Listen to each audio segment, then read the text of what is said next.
just so I can see what this layout looks like.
For armor, it's extra attack.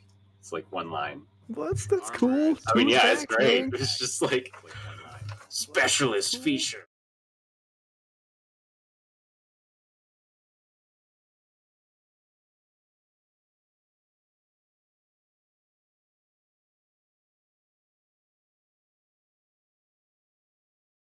It might be What do I different get in classes. 5e? I mean, at level 6.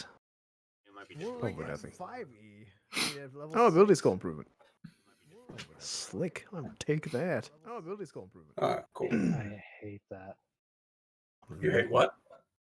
You were showing us, and then Oh. there was a picture in picture. It was Yep. the worst. You're welcome. Ugh. And I get second level spells. Woo. Woo. I wish I could have more spells. I get 2 spell slots, but I'm up to 3rd Oh, level now. you shouldn't have played a warlock. I was gonna say you should be a warlock then. Warlock seems similar to Bard to me in terms of like they're more utility than like full anything.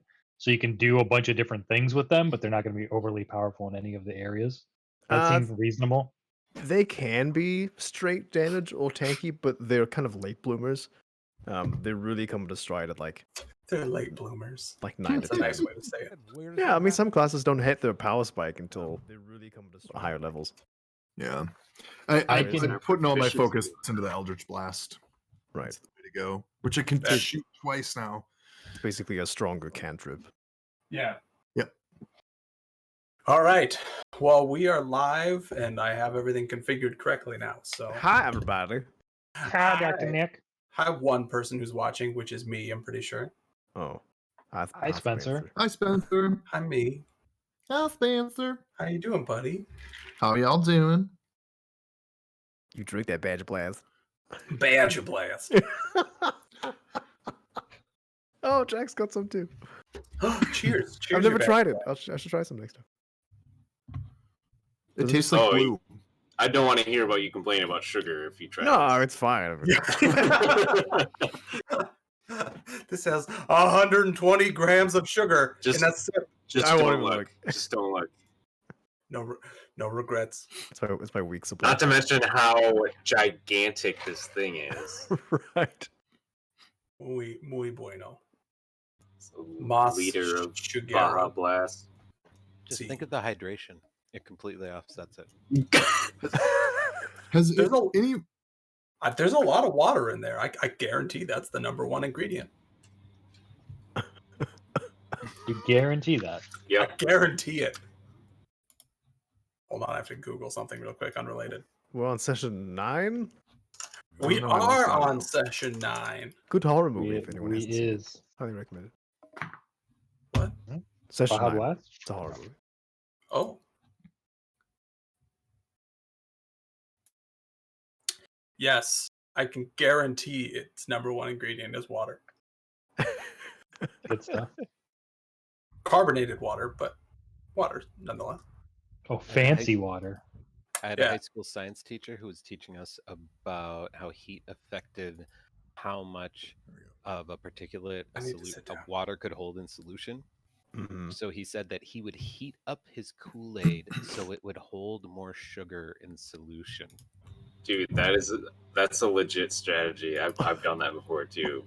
What? May I ask? It's May like I ask super how big? Kool-Aid. Ask how big. Well, it it also just mixes a lot easier. Yeah. That is Oh, that is yeah. the big bad move. Mhm. It's like the person who tries to like put the hot cocoa mix in there. Did he cool it Drink. down? Or did he Guess just that's how- drink it hot? No, he would drink it hot because as it Oh, that's it weird. cools down, the sugar falls out down to the bottom. So if you mix it warm and then let it cool, the sugar will just like sit at the bottom, not in solution. Poor Okay. Kool-Aid man. They never said he was bubbling. Watch this afterwards or during the break. Is it hot Kool-Aid? It's hot Kool-Aid. Yes. I'll make this for you. Anyway, what happened last time, guys? We were attacked by hot Kool-Aid. We were attacked by hot Kool-Aid. You were attacked by some hot Kool-Aid. It was called Rolling Boil. Yes. Last Rolling session? boil. We fought some fire elementals that were trying to consume villagers, and some of them succeeded a couple of times. And they Mhm. grew in size when they did that. It was a tough fight. We were very close to not winning that one. James was a huge help by going to his bed and passing out face down. Yeah. That was good. The villagers also helped by dying to make it more engaging. So that Man. was good. They were fuel for the elementals. Yeah. Your They would tears make them are stronger when delicious. consumed. What if we just left? Like just left as soon as that started happening. Like they de-aggro like in an MMO. We just like leave the town and they go back to the temple. they have Yeah, leashes. yeah, the fire elementals are leashed. They just run back to the temple and just wait. Just reset the instance. Yep. So when the combat was over, we found James unconscious, bleeding from his face. Yep. He was totally out of it. Wanda healed him a bit, which seemed to help subside some of the internal bleeding or what looked like damage that was caused. An older woman in Galena was there to help, and she patched him up and spoke to us. She sells tinctures and potions. She has a stand in New Oran. Mhm. Some of the villagers don't approve of how she gets some of her ingredients, but they let her stay because her potions are fairly effective, apparently. Mhm. The council was asked to not stay in the town. It wasn't a direct leave. It was more of a, we don't really want you here I kind of don't thing. like you here. Right. But the group was very nice and decided to stick together, so we camped outside the village, or the city, I guess it's more of a village, on the north wall, against the wall. Mhm. There's an interesting, what I assume to be a magical patch of garden. It's a kind of a fertile soil with some plants and flowers and vegetables and things in it in the middle of a barren, sandy patch of land. So that's neat. Wanda went to speak to the plants. They expressed a great amount of interest in him. Mhm. They wanted Wanda to stay and to enjoy the better soil. Mhm. Some of the villagers noticed Wanda, and they thought it was kind of weird that he was just hanging out in their vegetable garden. Yep. Just hanging out, chatting, talking to corn. Wanda realizes that the ground is incredibly fertile, like Mhm. super soil. Mhm. So that's pretty neat. Mhm. I guess I'll keep going. Revan Just keep hears going. Revan hears people talking about some things, an additional shipment There's people coming down from the mountains. I'm going to assume it's the Peak Dwarn, probably bringing something to trade. I have some guesses on what it might be, but we didn't stay around to find out. Wanda and Tizol went to speak with James before we left. James is holding the burnt out, used pieces of alchemite in his hand, in his hands. And Tizol asked why we were attacked. James said through watering eyes, "Those were a sign of the wrath of death. They were sent because you travel with thieves. The offer still stands. You can join us. We'd be more than happy to accept either of your gifts, and appreciate them." But they said no, because James is creepy, and they left. Oh, and Tizol went to speak to Galena to give her the wand, which James meant to give to her, I think. It was crafted for her. Right, yeah. And then she gave him a jar of yellowish, brackish liquid. That's correct. Mostly urine. So you're in. It helps the person go faster. There's 2 swigs. It gives you advantage on initiative rolls, so that's pretty cool. Mhm. And then as we were leaving, we saw some additional figures approaching from the mountains. Mhm. And that's the last note I had. Did I miss anything? I don't think so. Nope. This recap brought to you by Lord Gates. Good recap. Yeah, I have like 2 lines of notes, and then a bunch of HP updates. Like I just like It's just like, it says ow in different sizes. Ow, ow, ow. We fought some elementals. Seemed real bad. All right. What's Well, the title of this session? The title of this session is Friends at First. Oh no. Oh, With fronds like these. Who needs anemones? Cultured Papa! friends, cultured. Just thinking about Owl City today. Man, Owl City. You guys are heading out at dusk. Let me zoom in on the map here. Oh, You let me can see- tune into the stream here. There we go. Oh yeah, yeah. If you, You know, click on- in case you think it's what's happening, I don't hear any music. Nope. I didn't click any music yet. Okay, cool. Other than Spencer's voice. What was the title of the session again? Friends at First. And then lovers. Lovers second. Come here, Felix.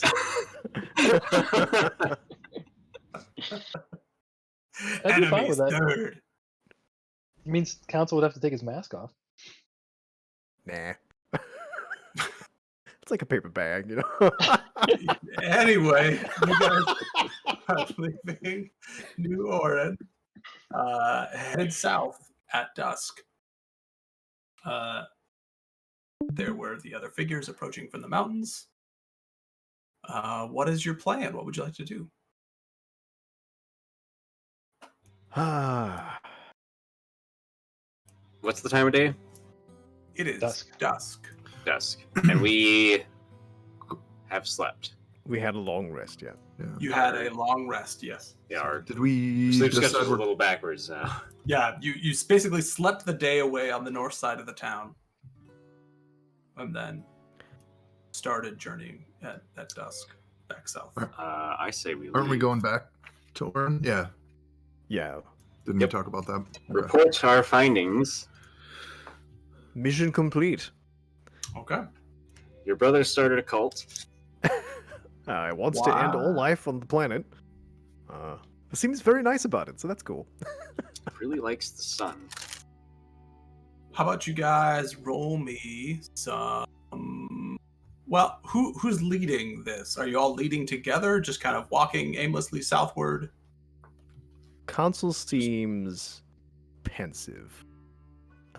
He's got an air of deep contemplation as he's walking. So whether someone's in front of him or behind him, it's kind of whatever. Okay. I'd be flying above the group to get a better vantage point. I basically Okay. try to go back the same way we came, Yep. Okay. and Yeah. yeah, I don't really care who's in front or in back. Revan would be towards the front, but not necessarily leading. He didn't need to be leading the charge, but interested in getting back to Orin. Okay. Council's Yeah, in the front. due to just the heavy winds in this area, any footprints you would have left behind from the day before are already gone. So you are essentially just traveling southward, kind of blindly. You have again the option. There are the mountains now to your right or the west, or you have the ocean to the other side. Would you like to just kind of stay in the middle, get closer to one, closer to the other? Is there a road? There is no road. Okay, so this line is more of like a. Just Yeah, it's general- more just like where you traveled. Yeah. Okay. Kind of towards the middle. I mean, council would make that I'm- conscious decision. Maybe say- slightly closer to the coast. Okay. Yeah, that's what I was about to say. I was like, the coast seems to have less scary things. Right. This is the big Less thing. by giant the mountains. monsters. Right. And learning that the group that we saw was probably coastal non. Mhm. And like maybe Yeah.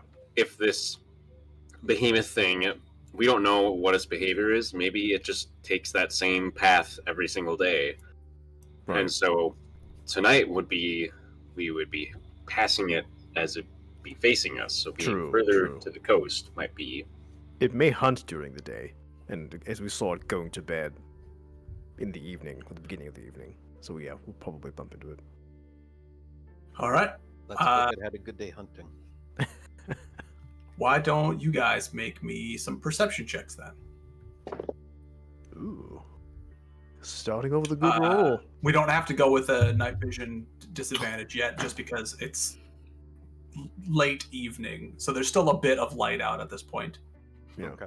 At this point, it's coming over the mountains still, but you can see the sun hasn't like fully gone below the horizon of the mountains. Oh, and since our proficiency went up, all my skills increased on the proficient ones. Ooh. Dirty 20, I rolled a 15. If you're proficient in perception, I am 21. proficient. which I'm not, Oh. I'm not Maybe 21, 21. 13. 13, 7. 7, Wander, 12. 12. As you are making your way southward, both Tizal and Council, you, walking a little bit closer to the ocean this time, you are able to see something not on the sand, like not on the beach. You can tell that whatever this thing is out in the water, but it is larger than the coastal non that you had seen the day before. There is something that you can see. It's hard to tell out like exactly what it is at this distance, but you can tell there is something there. Is it bipedal / humanoid? Could we at least tell that? From this distance, you could tell that it is bigger than humanoid. Okay, so it's more bestial.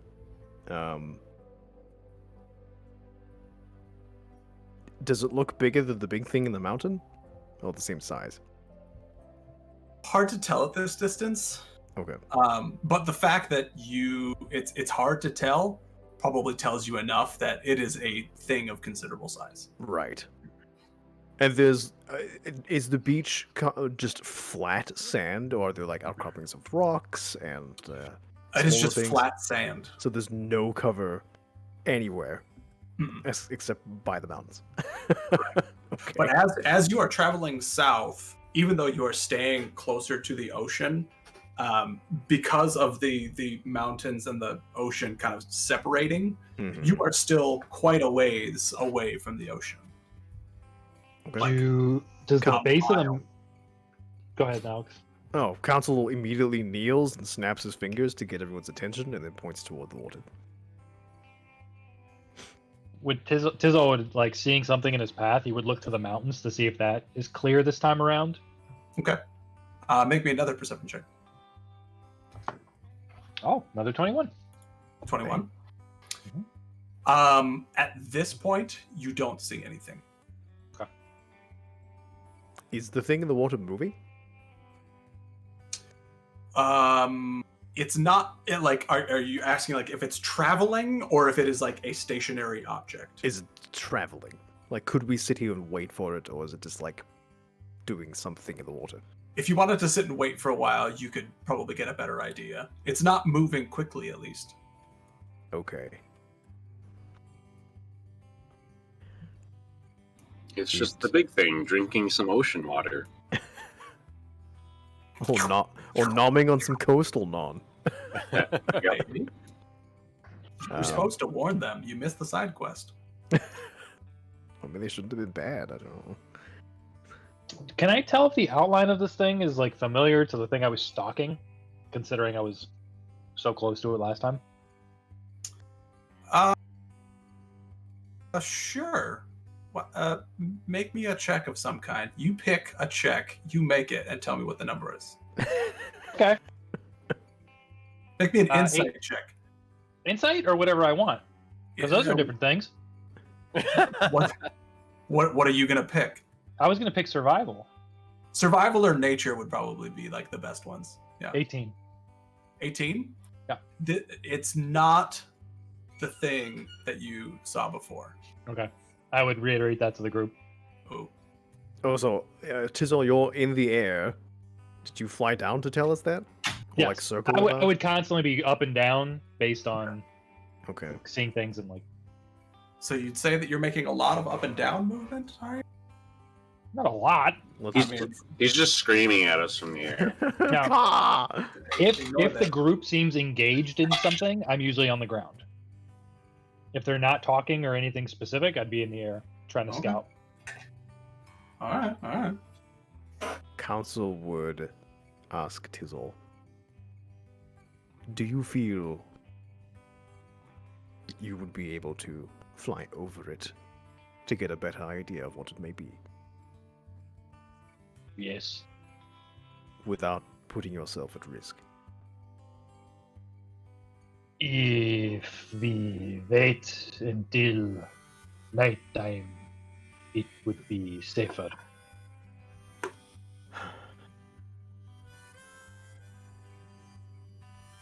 What are the thoughts of everyone else? I don't see why we just can't keep our distance and go on our way. I agree. We should continue on our journey south. There are plenty of things that we don't know about out here, and I'm not willing to figure out every single thing. I see no behemoth toward mountains like journey here. So we could move toward the mountains until we pass creature. I'd rather not be followed by this thing and encounter that large creature we saw in the mountains as well. I am happy to fly ahead and scout. I am not afraid. Barnabas, you're muted, sorry. Well, what exactly do you suggest that we do? Confront it? I'm in agreement with Revenant Felix. Perhaps a wide berth. While Tizol keeps an eye on the mountain line. Would cover our options. I agree. Council, I do have to say, if you want your weapon back, Dinan could potentially go look for it. At a price, of course. That may be an option, but I'm concerned if it has been underwater this whole time. The consisting of mostly wood, it may be beyond repair at this point. A fair idea.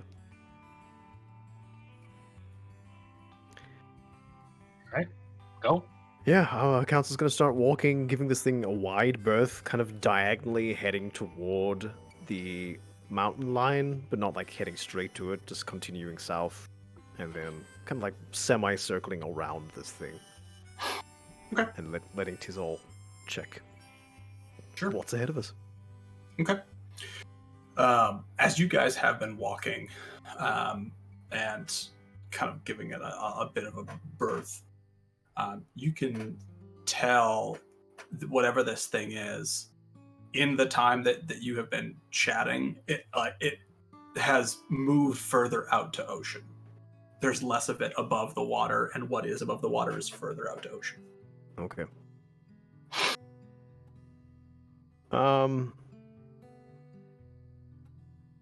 I'd like to get close enough to see what it is, but still kind of being careful.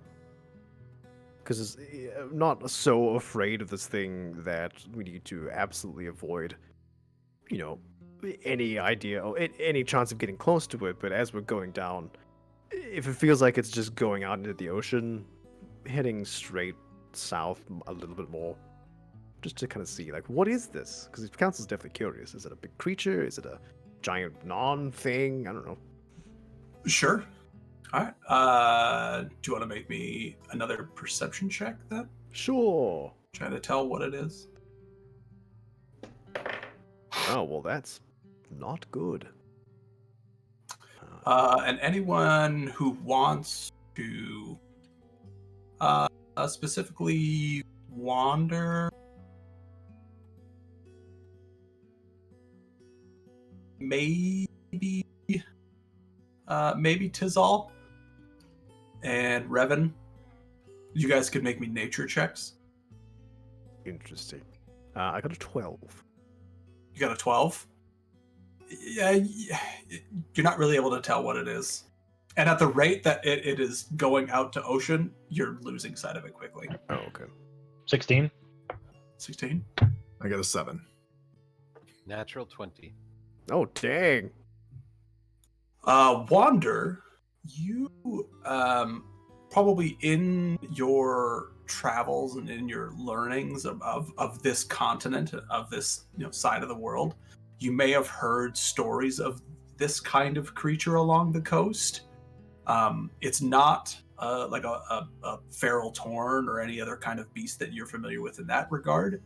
But this is a large, almost like beast plant hybrid creature that specifically lives along the coast. Okay. I relay that to the group. Do I know if it's aggressive or not? Terribly. Oh, okay. Okay. You know that it doesn't get far from the water, but it is very aggressive. Okay. And, yeah, territorial. I relay that to the group. Council goes back to the semicircle plan. Yeah. Tizal, as you're flying out and kind of scouting ahead of the group, why don't you give me a perception check? As the group continues to travel south.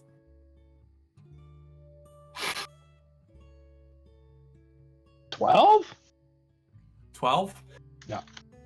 Kind of keeping an eye to both the mountains and to the ocean to see if you can see anything ahead of you. You're not really able to spot anything. Even as you guys are starting to get closer to the valley that you saw the beast go into previously, you're not seeing anything. And it's starting to get late. So there's a couple factors working against you at this point. I would swoop down and relay that information. Head Sure. back up. Okay. Well, as soon as this plant beast creature disappears into the water, we go back to kind of being middle of the line. Okay. So you guys travel for a couple hours into the evening. Any conversations that people want to have, or just walk in stone silence?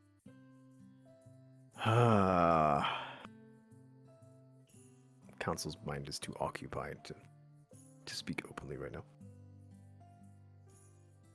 Okay. Felix is just kind of fiddling with something in his hands. Why don't those then who are keeping a lookout as you walk make me for some perception checks then, as we're now into like the midnight hour. The sun is fully set on the other side of the mountains. It is very dark. You can still hear the ocean distantly off to your left side, and that kind of non-stop sound of wind just making its way across the sands. 22. 22. 17. I'll say it's too dark and Council's too distracted, so I won't roll. Okay. So 22 and 17. Not a whole lot to see. Revan, do you have night vision? I don't remember. We looked it up last time and we said no. Yeah. Yeah, I don't remember. Could you roll with disadvantage for me? Yeah. 23. 12. Yeah. Probably Tizal then. You would at least be able to see as you guys have made your way about halfway back to Orin at this point. Though some similar small shapes down by the ocean side. To what you'd I'll seen come the night down. before. Come down and relay the information. Are we interested in making contact with these coastal non? Our focus should be to return to Orin and let them know what transpired. So are we seriously not going to talk about what happened back there? I was really drunk and Guys, you have no idea. it didn't mean anything. I promise, it didn't mean anything. That was weird. I agree. I Did that guy know what he was talking about? It seems so. He did seem pretty kooky. Yet the information he divulged was oddly accurate. It was Aye. trouble. I have no doubts that he does commune with some sort of entity, and he does know the things he knows. And unfortunately, There'd be no. sorry, that means that there is a group of people working to reclaim all life in the world, at least in some form. And that is Aye. fairly troubling. Because if I'm doing the math correctly here, if they have all the life back, then there isn't any life left for any of us. That's the way it seems. That is their plan.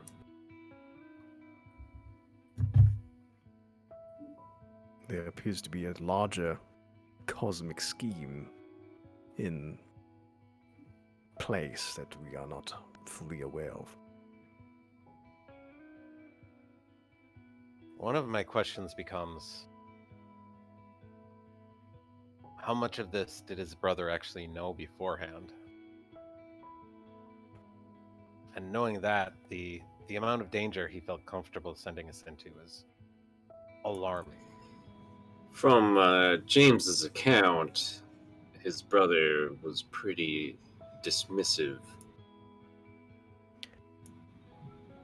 I do not feel as if we were in danger until I stepped forward. As outlandish as his perspective of the world may be, he was surprisingly cordial. I do not think that it was him and his followers who attacked us. I agree with Felix. He said that they were a force of death. As I mentioned before he read my fortune, something similar has happened before, and I'm fairly certain that James had nothing to do with it. I did it hurt him then if he was not involved. Perhaps the forces that haunt my past are at odds with what James is trying to accomplish. Also seems that whenever divine beings speak to someone who is mortal, a lot of times they can't handle that, as we've seen with Revan. True. Ouch. I mean, it's true. I meant no offense. That's true. Revan can't hang, am I right? You simply just cannot withstand the full might of a god speaking into your mind. That is true. And the things it could do to one's mind are unknown, and the possibilities are endless. There's certainly room that it's not doing his head any favors. Why did you not want your fortune read?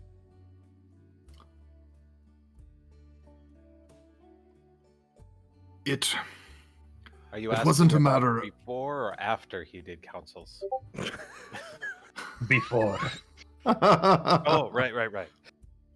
It wasn't a matter of not having mine read. It was not trusting him and what he'd do with the information, as his sun god seems to be in direct conflict with my patron. And everyone else, it seems. I I barely let him read mine. Unfortunately, that information seems to flow freely through him, regardless of whether our fortunes were read or not. Yes. He knows everything through the sun. Him telling us these things is a different story. I think he only You- knows what this sun deity knows. he knew certain bits of information. I can't imagine he knows everything that's within our heads and our hearts. I'm curious what the whole story is here. Who were the original ones who stole life? That is what I would like to know as well. I'm not sure we can trust him as one of the good ones who deserves to have that life, because it seems he wishes to do... The actions he wishes to do would do harm to all of us and all living things. He wishes to chop the whole forest down because someone stole a seed.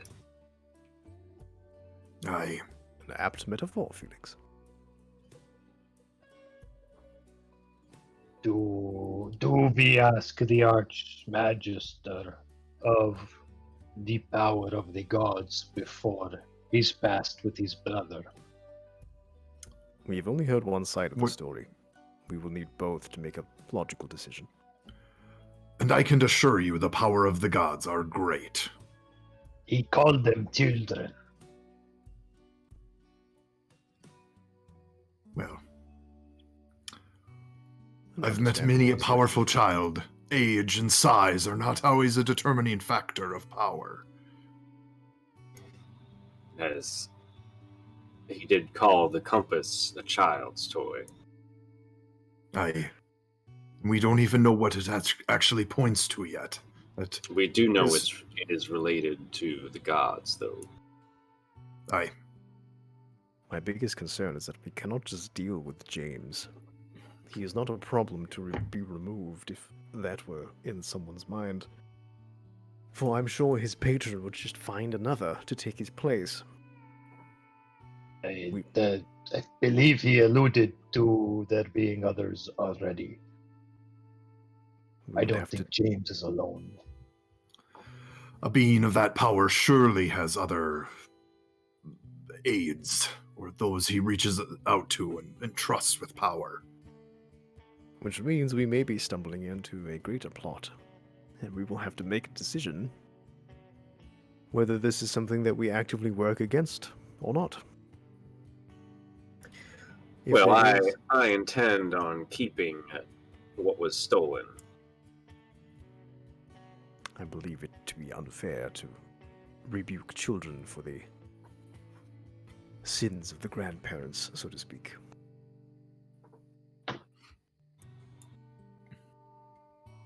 Revan, do you know of any others like yourself? DM? Hmm. No. Yeah. Would I be at least familiar of like having heard stories or something that this is a thing that exists? Or like, Do you think that you would have packs? sought out that information?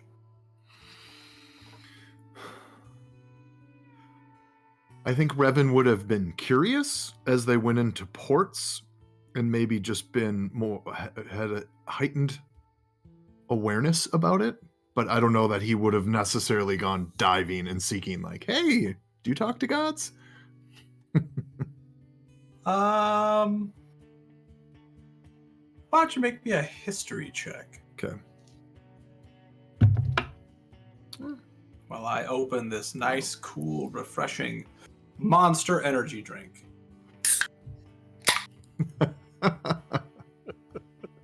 Session is brought to you by Monster Energy. 13. It's not true at all. No. You probably wouldn't have heard of anybody else like you. Okay. I'm not certain of that, 'tis all.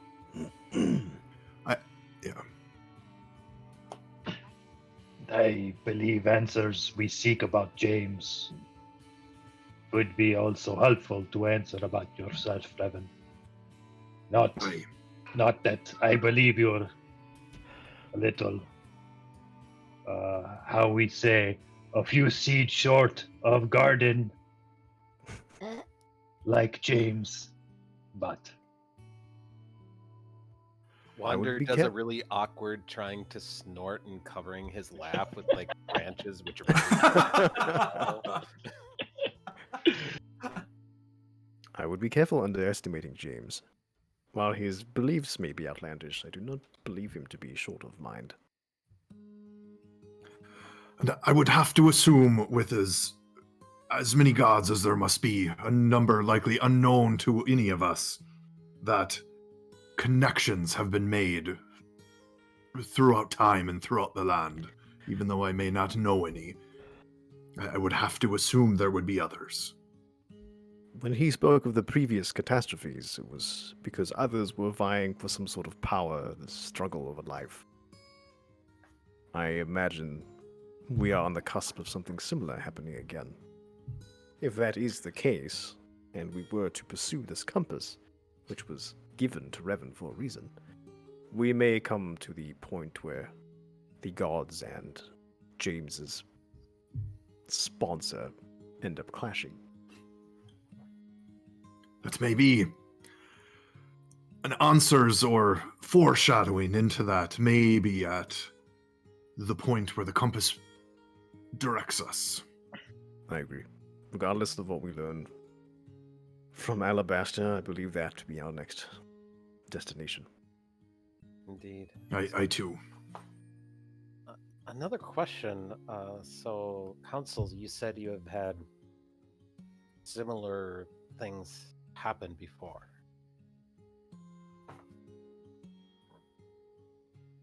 Council just stares of wonder.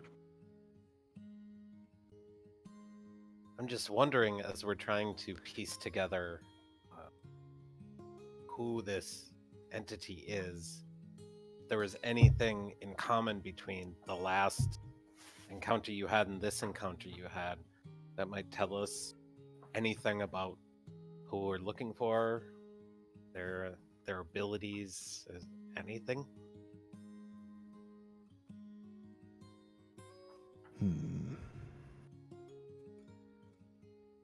Unfortunately, my memory of what has previously occurred was robbed of me. I'm not fully aware of what happened, only the circumstances in which it began. And what were those? Fair questions. If we are to pursue this path, this quest, so to speak, it may be time that I divulge such information. But I warn you, as I mentioned before, the closer you get, the more danger you will be in. If this is truly something that you wish to be involved in, this battle between gods, the struggle between cosmic entities, then I will accept that. I believe we are in more danger not knowing than knowing. The option to live a peaceful and full life may still be available. I don't know that that time exists for me any longer. I've been living a life of danger since I can remember. And it's simply trading one for another, and now that most of my life, short of my breathing, has been taken from me, I don't know how much more danger I could possibly be in. I understand. Council, do you read books? Many.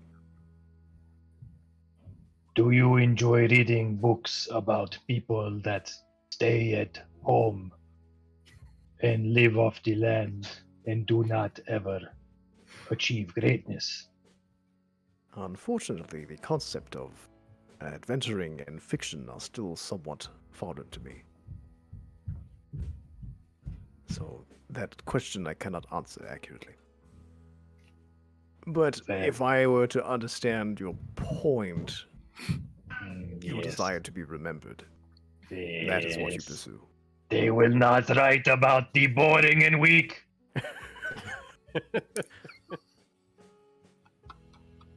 And I will say, you may not know a lot about my people, but let me assure you, based simply upon the number of me that you've run across in your travels, most of my people do not leave their homeland. They stay where they are, and they are comfortable, and they enjoy that life. I am here because I want to see what's out there. I'm interested in this. I alone amongst my people have the courage to venture out, and I will follow this path to where it leads. And after a lifetime of living for myself and my crew, and now losing everything, perhaps it's time to give a little back. Felix? Oh, I'm sure you know my situation. Diving further into danger might distance me from my past. I respect your answers, and I needed to hear them for myself, because I did not wish to rob you of any futures you may have.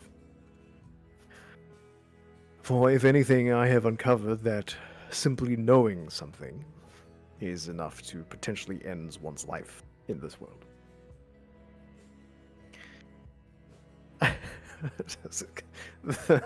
the gentle ukulele music in the background is. I'm sorry, would you like something else as your theme music? No, it's fine. I was just like having this conversation. Some It's like, welcome to Hawaii. Someone didn't collaborate on a set list for their big reveal earlier. Nah, it's fine. Flight of the Valkyries, maybe? Flight of the Valkyries.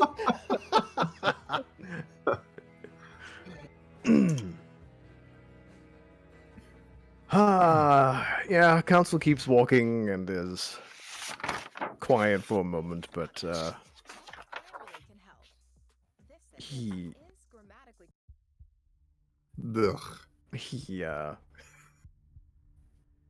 rests a hand on the metal rectangular container on his hip for a moment before he speaks.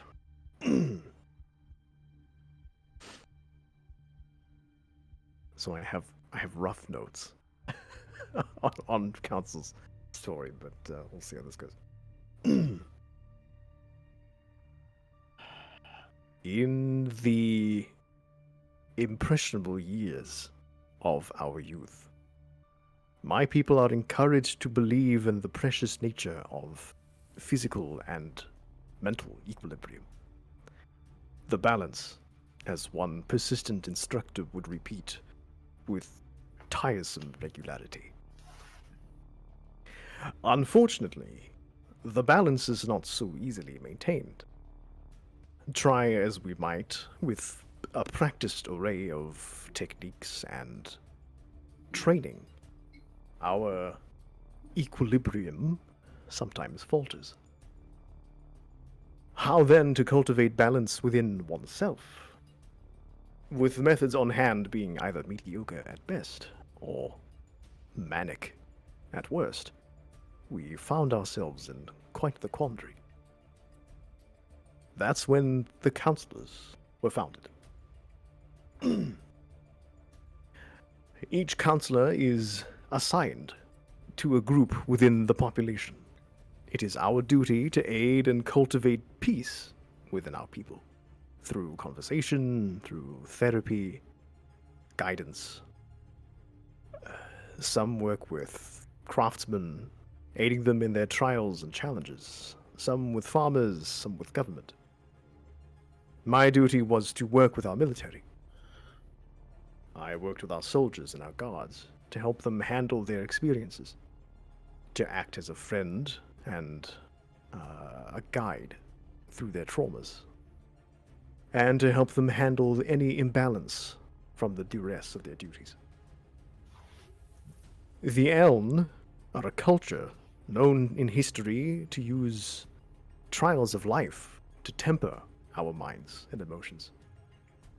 Through logic and wisdom, we exist at peace with the world and ourselves.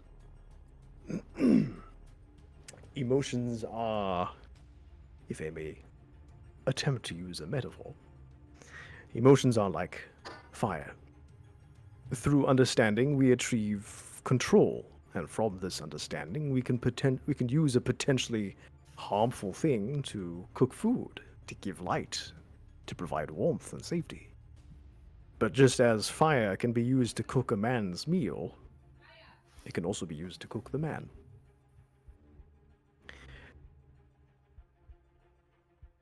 In conquering the adversities of ourselves, an elm proves they are capable of bearing the burden of responsibility and duty. In our great city, within the walls of our home, we exist peacefully, with ourselves and with the world. Alas, there are no surviving descriptions of the construction of our home city. I imagine it was quite something to behold. Our culture and our people do not have a currency. We do not purchase goods from one another, such as a foreign concept. Greed does not exist within my people. Selfishness is worked through and vanishes through inner growth. Everyone works for the betterment of others. Those who grow food share it because all need to eat. Those who build homes do so because others need shelter. That is simply the way it goes. Everyone works for the betterment of the Elm race as a whole. Roles are assigned based on personality and ability and merit. I was given the duty of counselor at a young age. Much of my knowledge and wisdom was handed down by many of our instructors, one of which being my grandfather. Through the years of my duty and work, I started to recognize patterns to those I guided. Over a century of work, I became quite adept at listening and aiding those who guard our city. You start to realize how their minds work, what troubles people, what calms them. That was until a new pattern emerged. Those who patrolled outside the city began to face increasing levels of danger. Not only animals, but beasts and sometimes creatures of magic. The minds of my people became turbulent. As attuned to the world and ourselves as we are, this turbulence was felt throughout the populace. Unease spread like a plague. While our people were well practiced at handling emotional duress, this change in the world was troubling and constant.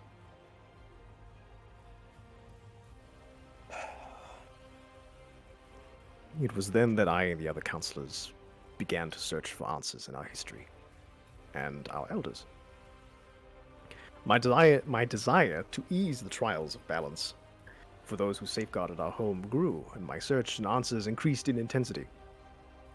Unfortunately, the Eln are not as meticulous of historians as the Dwarven. Our memories are honed, and we pass down our history orally, in fair amounts of detail. Any books written are straightforward and devoid of fluff, based entirely on logical representations. There are no biased interpretations. There are no stories of fiction. That is something I was amusingly exposed to when I left my home. Writings about plants and animals and geography and similar are common, but the history of our people beyond a couple of hundreds of years was strangely absent. Not only did our elders lack details beyond these hundreds of years, but our records had nothing as well. This intrigued me. And from what you know of me, I am one of many questions. What of our past? What was this change in the world? Had it happened before? Were other races being affected? What was the fate of my people in this world of gradually increasing threat? Why are there no records of our past? Did something happen? Was our history intentionally being kept hidden? These questions and more needed answers, not only for my own balance, but for those under my care. That's when fortune took me by the hand and led me to a forgotten book on a forgotten shelf in the quietest corner of our family library. It was a journal written by my grandfather. A rare practice amidst the Elm.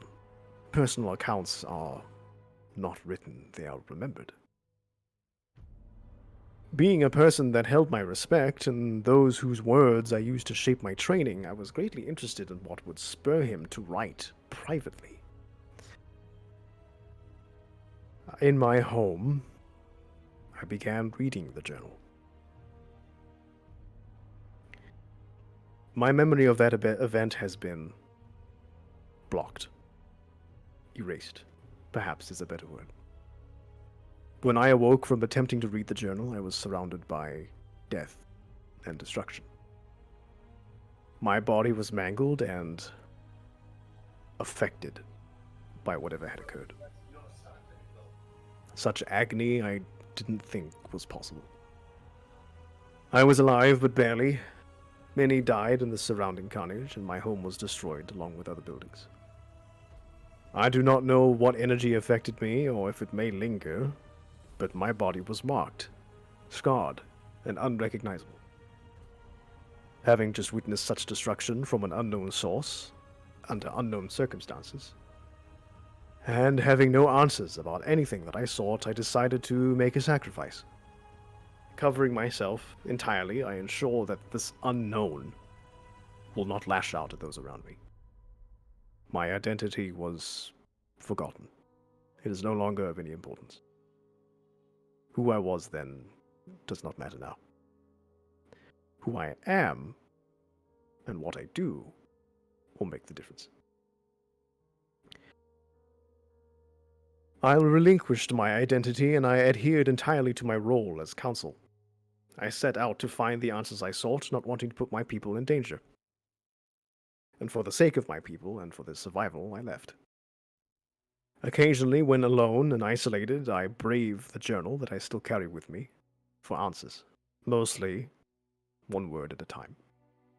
The contents of this journal may contain key information about what is to come, but it is a slow and patient journey. If it were to fall in the wrong hands, if it were to be somehow mishandled, it may be the end of not only me, but all things. rest, you might say, is history.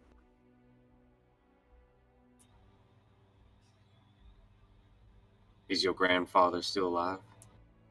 No.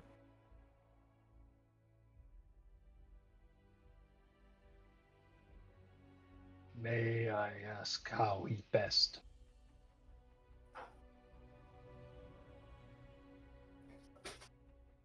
What was that? May I ask how he best? Spencer? Was it Age?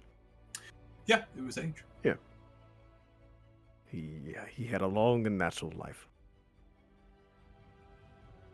Apparently not that natural. Apparently. When I am more comfortable sharing what contents of this journal I know, I will let you know. But for now, seeing as how one person reading my fortune nearly was the death of all of us, I am afraid saying a single word from this book may be even worse.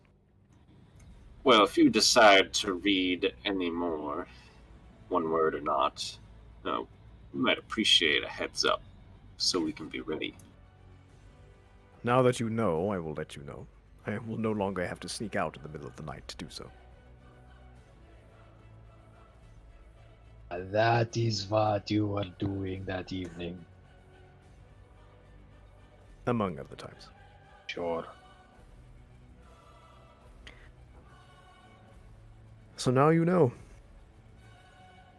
I am an elm from the Far East. I cover myself for the safety of those around me.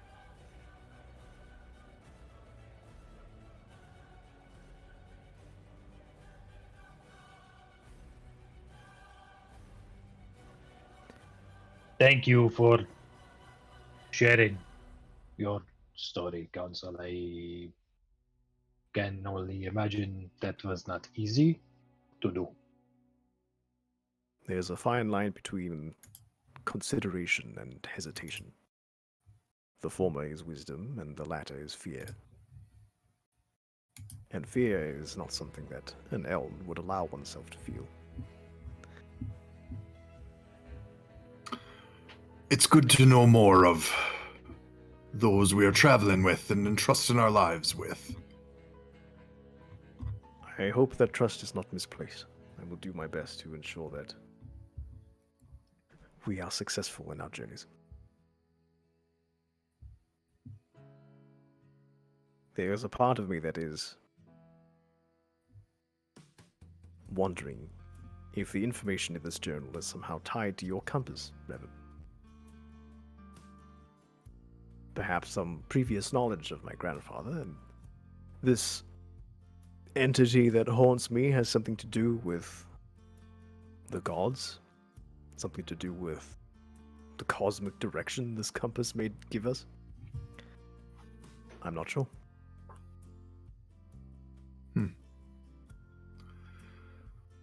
Well, time will tell. We'll eventually know where this leads. Well, I would like to say thank you for sharing that with us. I feel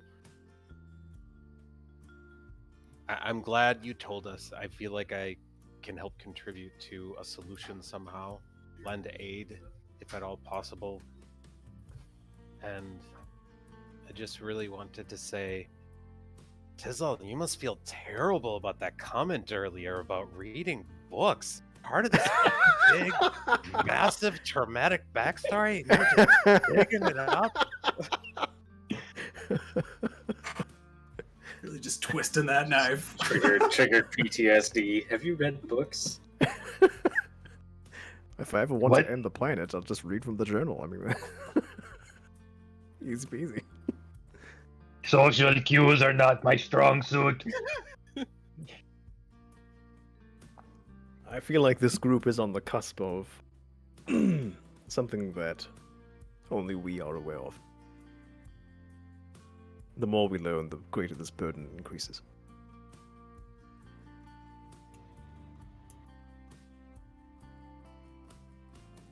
What should we tell Alabaster? The truth. Aye. everything we learned of his brother and his whether malice was intended or not. It's, I believe, for us to share what did transpire. This quarrel between brothers, I do not believe involves us more than it needs to be. Perhaps our fortunes and the reading of them could stay between us for now. I don't know if that is the most useful thing to share with Alabaster. I would appreciate any knowledge of me not being shared openly. We should not tell him of the fight. Agreed. Do we feel like we can trust him with the information James provided us? Worst case scenario is he leads a group of people to that settlement and kills them all. Well, I was going to retire there.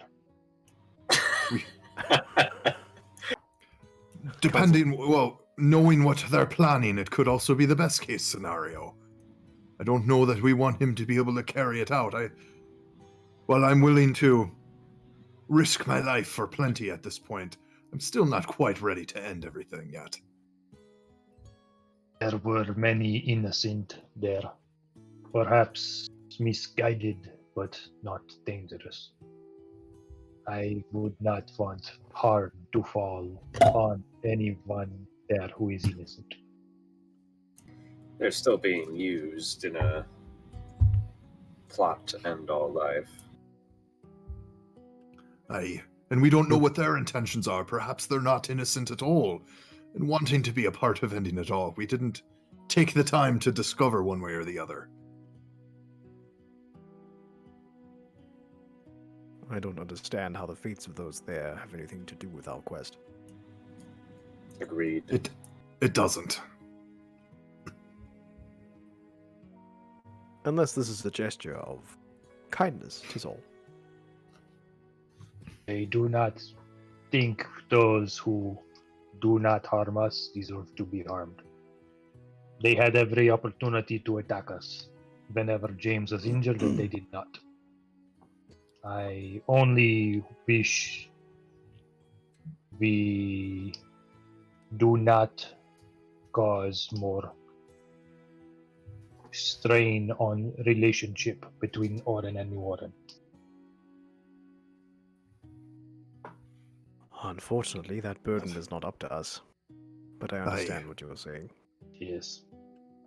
Your heart is in the right place, 'tis all, but I believe this feud is beyond where our futures lie. He looks at his chest. It's here. Oh, metaphor. Understood. Yes. Pat the bird. Okay. Let us continue. You guys have been walking for some time at this point. Make me one more perception check before we get to dawn. Everybody? The behemoth also weighs in on the conversation. Just walking behind us. I really think that you should let him know about the elementals. Talks like freaking Bubba. I'm assuming I'm doing it at disadvantage because it's Dak. It is very dank. Well, I rolled a 19, so 12. let's see if I can do worse than that. Oh, 12 at disadvantage. 12? Yeah. 8 advantage. 8? 11. What? You're rolling wrong. I rolled a 19 and then I rolled a 17. I am on fire. Wow. 22. 17. Nice. All right. Wander? Yeah, 11. All right.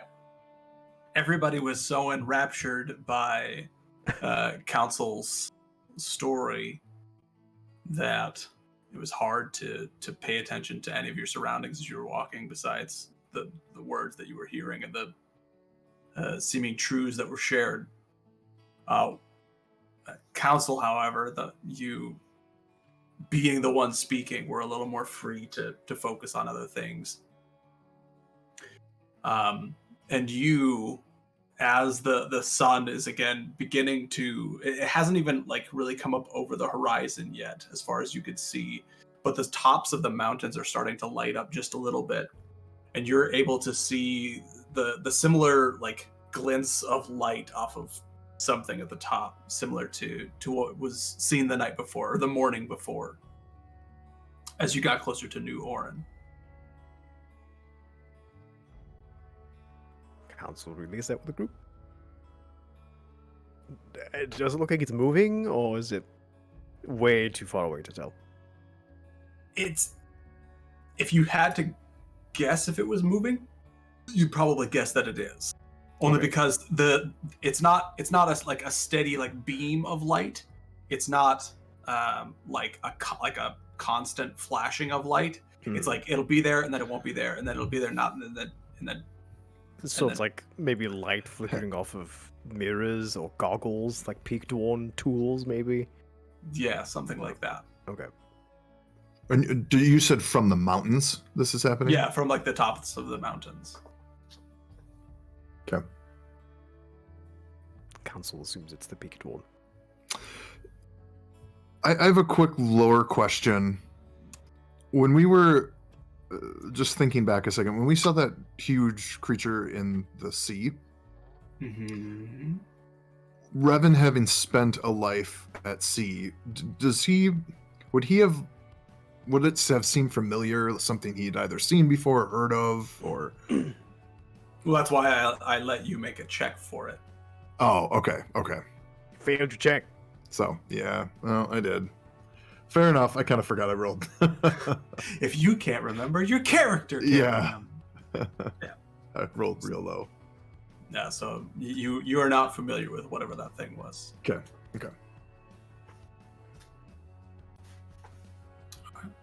Council double checks the chains on his book on his hip just because he's paranoid now and keeps walking. Seems to be, yeah, firmly there.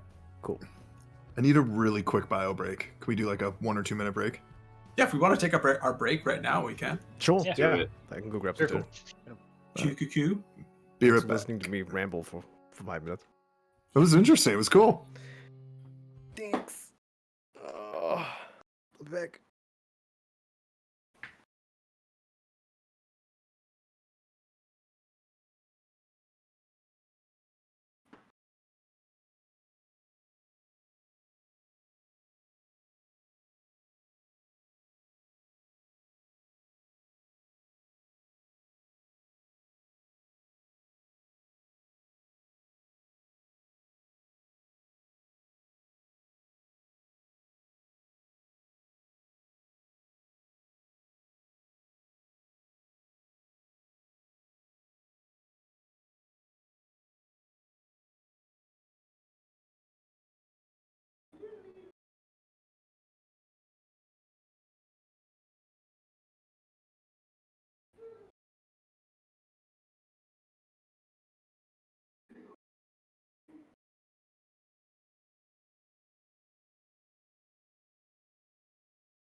breaking up with fiendish glee. Ghosts so bad, but the one that's cursed is dead. The swordsman, he's the worst.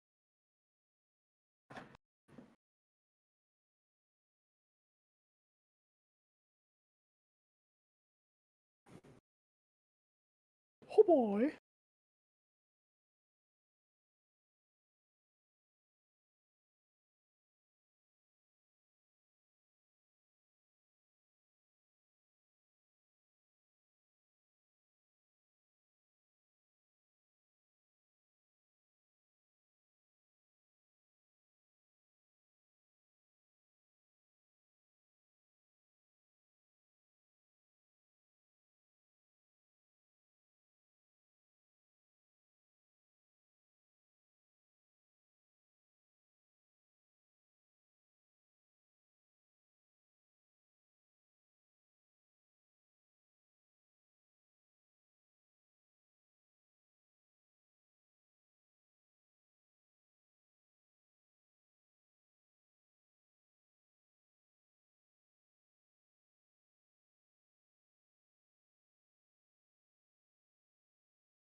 What you having for dinner tonight?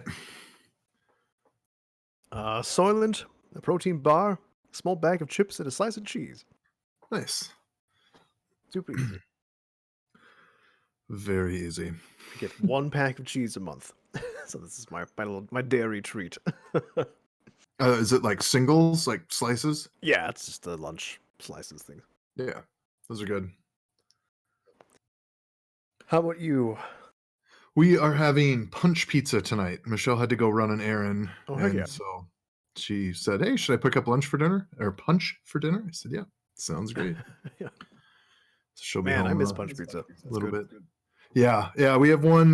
There's one in White Bear Lake, so it's not terribly far. And she was going to the hardware store in White Bear Lake and having an issue with the toilet in the basement, so she had to grab some. Okay.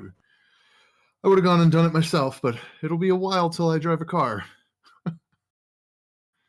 So you're back on Jira and Confluence, huh? Oh man, I Initiative? really like both. Of them. I like using those tools so much. They're so good. Yeah.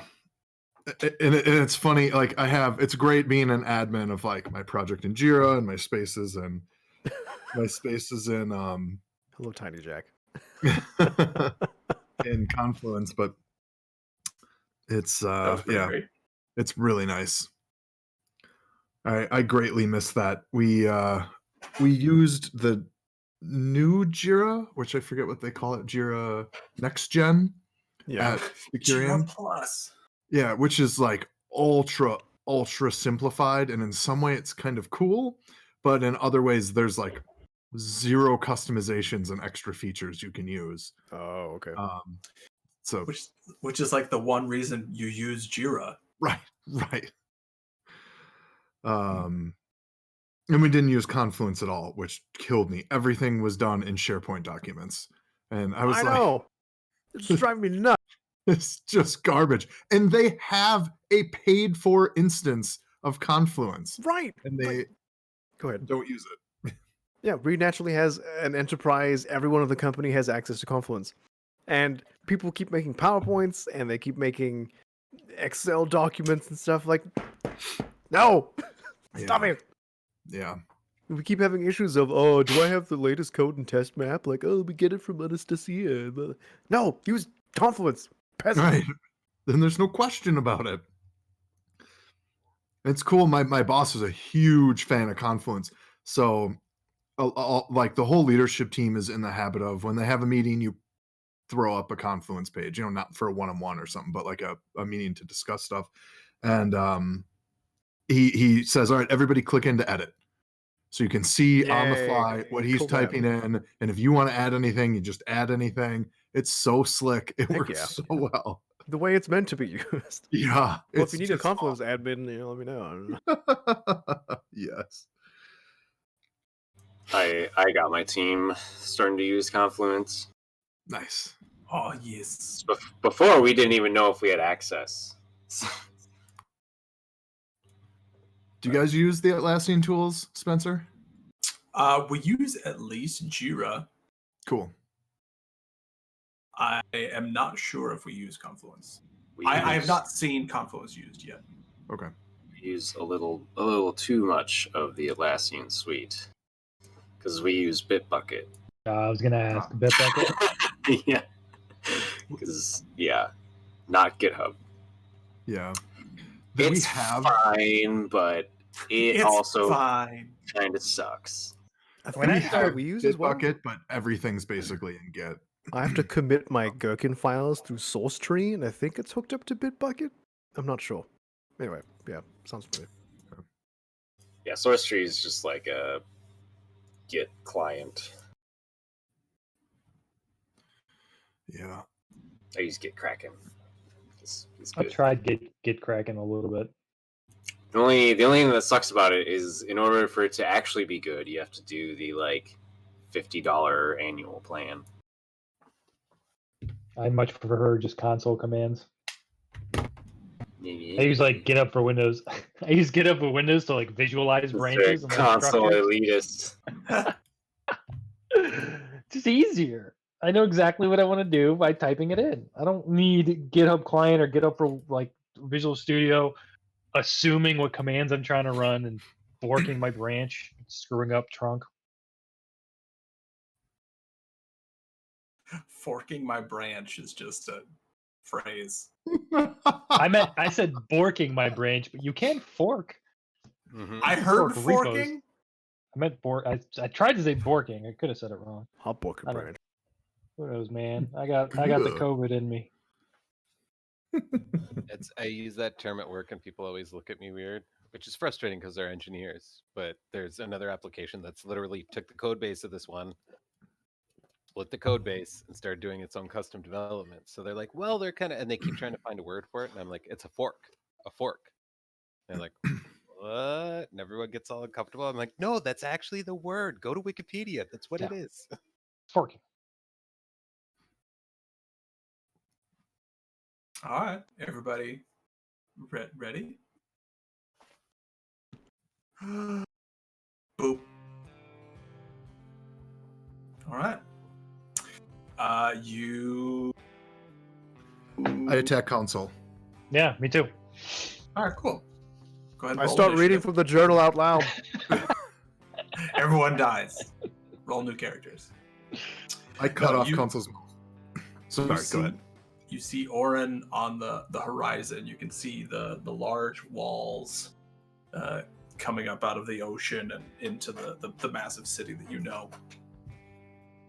And in a matter of hours of walking, you are there. When you arrive at Orin, is anybody looking to do anything? Or Go see Alabaster. I mean, unless somebody else has got something they want to do. That would be where Revan is thinking his one-track mind for the moment. Okay, how resting wise, where are we at right now? Like, so it's so morning? you have until dusk tonight to take another long rest. okay. All right, so we got all day. You're good for the day. We should, yeah.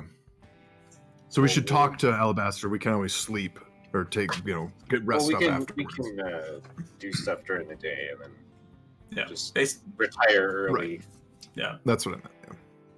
Yeah. After we like crest the entrance from that west gate, like in that kind of like area that we were around with like all the battle armor and stuff left over, Tizal would hold up the liquid and hold up his water skin, the go juice, and ask Felix, could you look at these? Do you think if I put liquid in bag, something may break?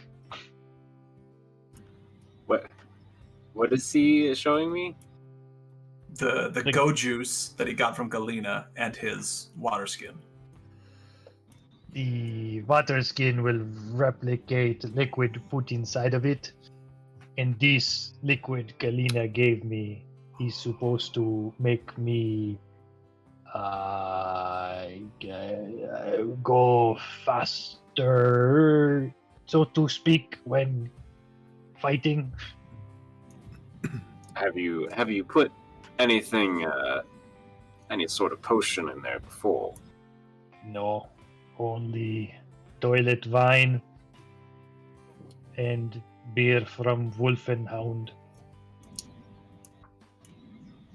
Can I see if anything bad will happen if, like, just kind of study the skin for it? Sure. For Make me an Arcana check. Hold it real close to his face. Can I give him advantage? I would need advantage. Look at it. So that is 27. 27. That's a really good roll. Holy crap!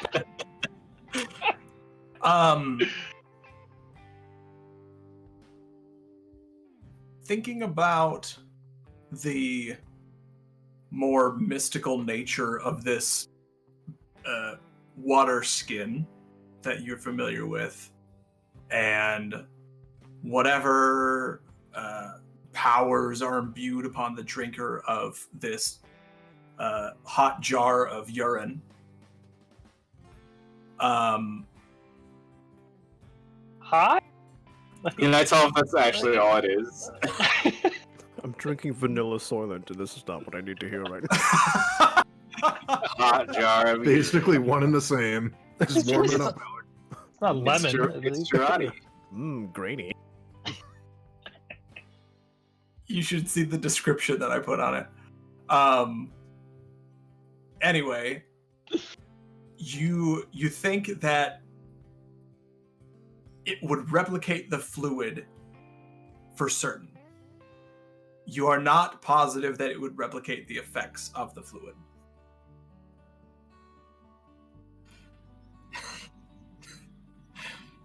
Well, I think whatever liquid is replicated might be inert.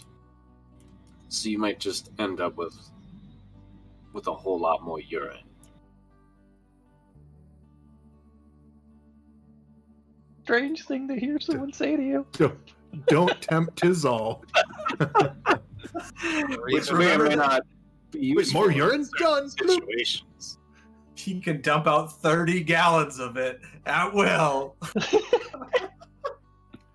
Or even worse, you end up with a lot more urine, but the same amount of magical energy per potion, so you need to drink 15 liters of urine. This is just homeopathy. Like we're diluting it to make it stronger. Oh my Hold on, we goodness. can't start combat.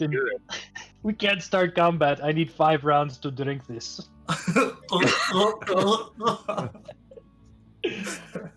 If you puke up any of it, you have to start over. the Bear Grylls is in our party. Or just drink the puke, right? Can we buy a funnel? Mm-hmm. You have to funnel it through a snake skin. Yeah, that's what it filters it out. Yep. Gross. Saving the world, everyone. Saving the world. Someone tunes in 12 episodes later. So why does the party chant chug, chug, chug? Like, oh, that's a long story. Never mind. Go back to about episode 8. You'll understand. So, this. Does anyone think we could need 30 gallons of urine? Revan just keeps walking. If you think you might need it, go right on ahead. I'm not undecided. We can keep going. Thank you, Felix. You get to the outside doors that you originally came out of, and the bell tower that is over the top of them. And the doors are closed when you get there. But you see that the sigils are powered on the outside, so you're able to go and to press both of them, and the doors swing open towards you and allow you to come into that bigger kind of barren space with the left behind armor and weaponry and stuff. as we're walking in, I want to glance at the compass again and just see if it's pointing west towards the mountains or if it's the direction has changed. Well, what's your heart set on? What are you thinking about?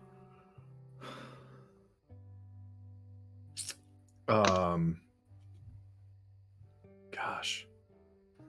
So, man, he definitely during this journey has been now more preoccupied with the events we just went through. So, very much thinking through James and the sun god and his intents, or yeah. Compass is probably pointing back northward then. Okay.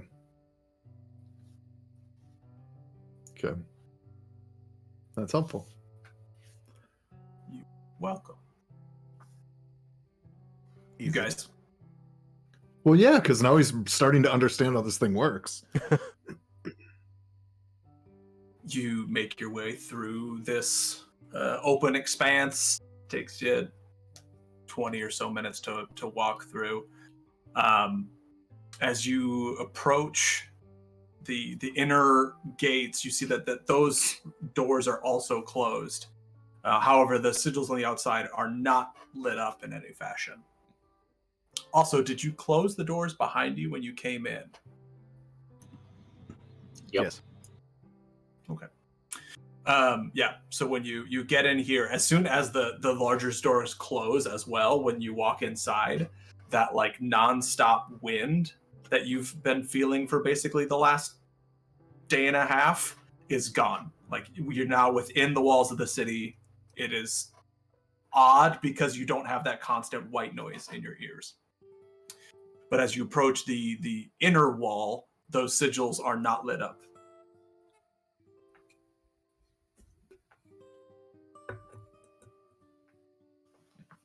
Which, if you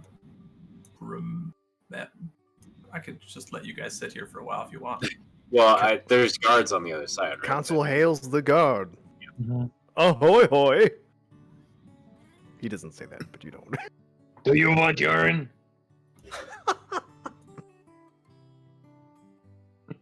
Yeah. What? Well, what do you hail the guards?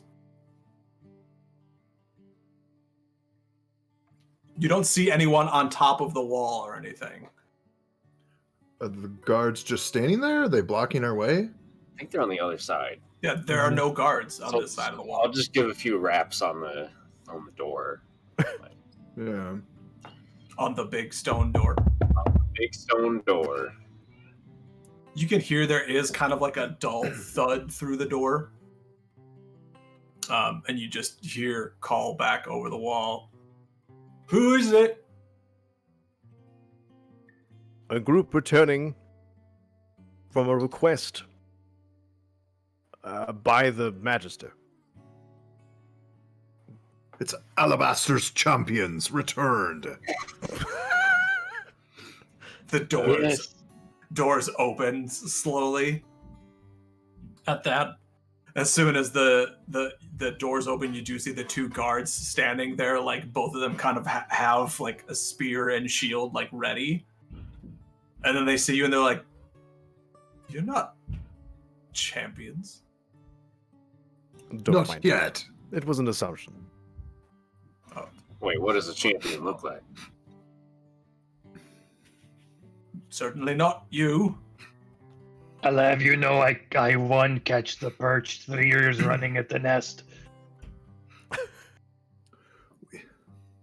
All right. Well, come on in. Don't want to keep the As we're- doors open. As we're walking in, I would like to, if I can, try and convince them that we are champions. Why? Make me a performance check.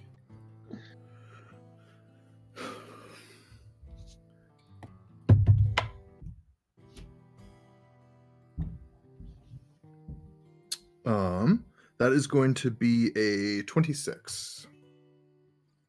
You are a warlock. You feel as if when leaving these guards behind you, walking into the city, that they are a little more impressed at your saunter.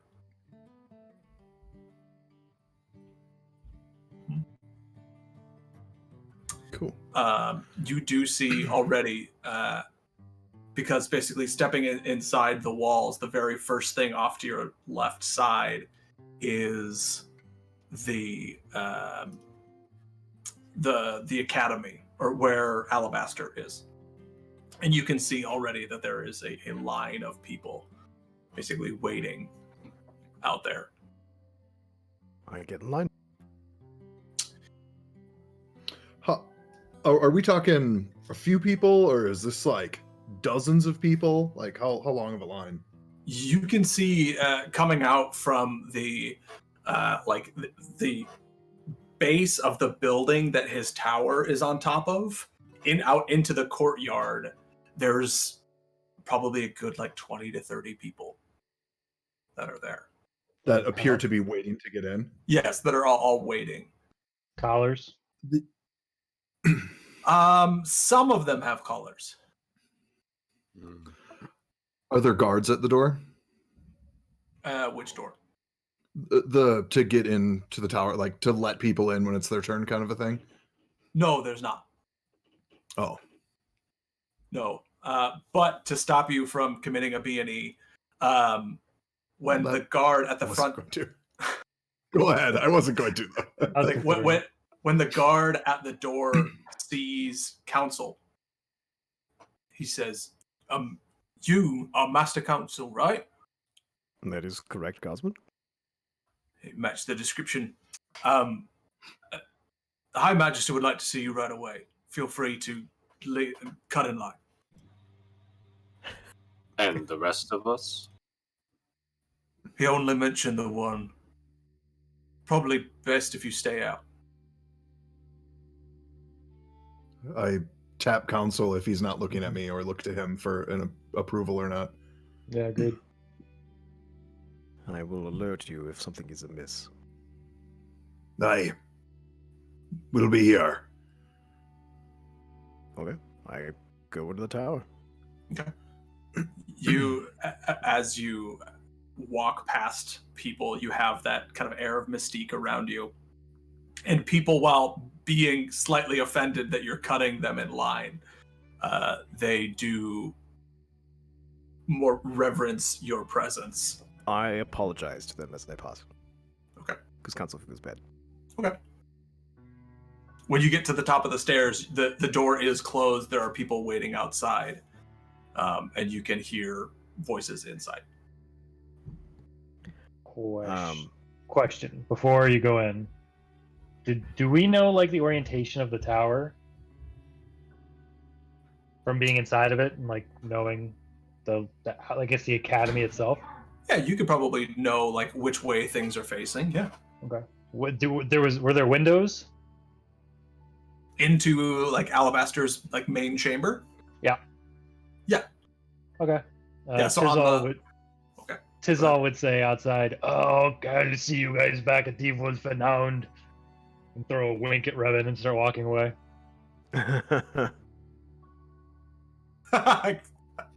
He's absolutely gonna fly up there to listen in and see what's going on. Are you going to perch in the window, or are you just going to fly up? I want to perch nearby, not on the window, but I want to fly nearby, and the closest thing I can perch onto, just to make sure, not necessarily to eavesdrop, but just to make sure nothing pops off and we need to know about it. If there's an explosion, you'll hear it. Sure. So the window into that chamber was on the northern side. So there is, across the street, there are more buildings, so you could get onto the roof of one of those buildings and potentially listen. Otherwise, if you wanted to get up towards the window, it is another 10 or 20 feet above the tops of most of the other buildings here. Another building's fine, as long as I'm within earshot enough to know if something goes wrong, that I can quickly either swoop in or let the others know. Okay, cool. So you fly to the north side of the building and kind of hop onto one of the other buildings across the Yes, street. stealthily, mind you. I was trying to get out of there, like not to show my hand. So if I have to roll for that, Yeah, make me a stealth check, sure. Ooh, that's not great, huh? 13? Okay. You fly over there. It's stealthy by any means. It's not out in the open either. You make sure to like wait until you're down an alley and then like off to the sky, Superman. Cool. sorry, continue. Is anyone else going to do anything or just waiting in line? Wow, my nose itches, sorry. I'm intrigued by what Tisdall has just done, and so I kind of follow him down the same alley to see if I can be sneaky and turn into a spider with the intent of going into the Magister's quarters and try and eavesdrop on what's happening. Sure. Why don't you make me a stealth check as well? Okay.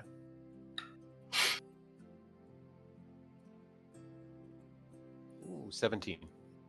17. Sure. So you kind of go behind it, like you go like a row of buildings down, like step in between two buildings, make sure no one's looking, and then kind of fold up in your weird way into a little spider and crawl your way along the ground over to where the Magister's tower is and begin making your way up.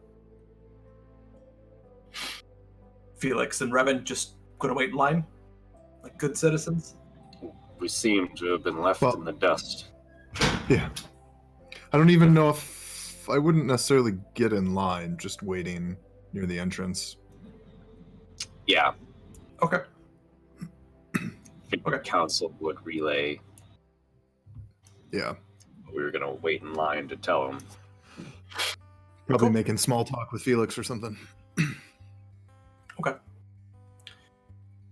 Council, sorry, you get up to the top. You hear voices within. I'll wait to see if they finish, and before the next person goes in, council will kind of interject. Okay. You stand there for maybe 3 minutes or so before the door opens, and you see Alabaster standing there with a pair of hewn, just a male and female. And he is kind of ushering them out, and when he sees you standing there, he interrupts the other people next to you who are trying to walk in and says, "Oh, this will just be a minute," and motions for you to come with him inside. I apologize to the people nearby, and then I enter the room and close the door. Right. You asked for me specifically, Magister? I did. And he goes, and similarly to the table that you have stood at before, you see him pull over his chair, and he sits at the table. Mm-hmm. You can just see he has bags under his eyes. He doesn't look like he is doing very well. Okay. Like he's weighed down physically by something. Okay. And he kind of plops heavily down into the chair. And he just kind of puts his head in his hands. Says, "I don't know what I'm going to do, Council. And I'm hoping that you can help me." Speak freely, and I will aid how I can. Well, you see the lines of people all day, every day. It never stops. And it won't, as long as you have living creatures here.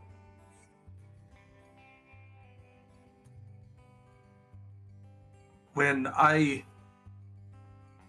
came into this position, I never intended to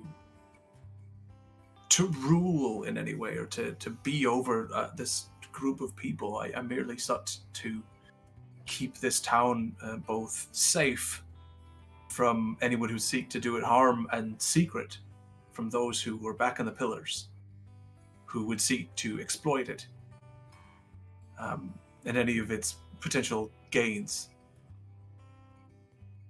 I don't think that I'm built for this life.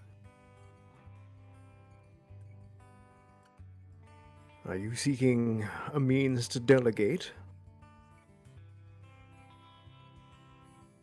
I have certain individuals who I already rely on for helping to run the city. And about this time, Wander, you spider crawl in up into the window. Excellent. He says, and they certainly do help, but having to keep order of some kind it's tiring. I understand. What would you do? I'm curious why you're directing these questions to only me, Madison. I'm not exactly the most trustworthy person, seeing as I keep my features concealed at all times.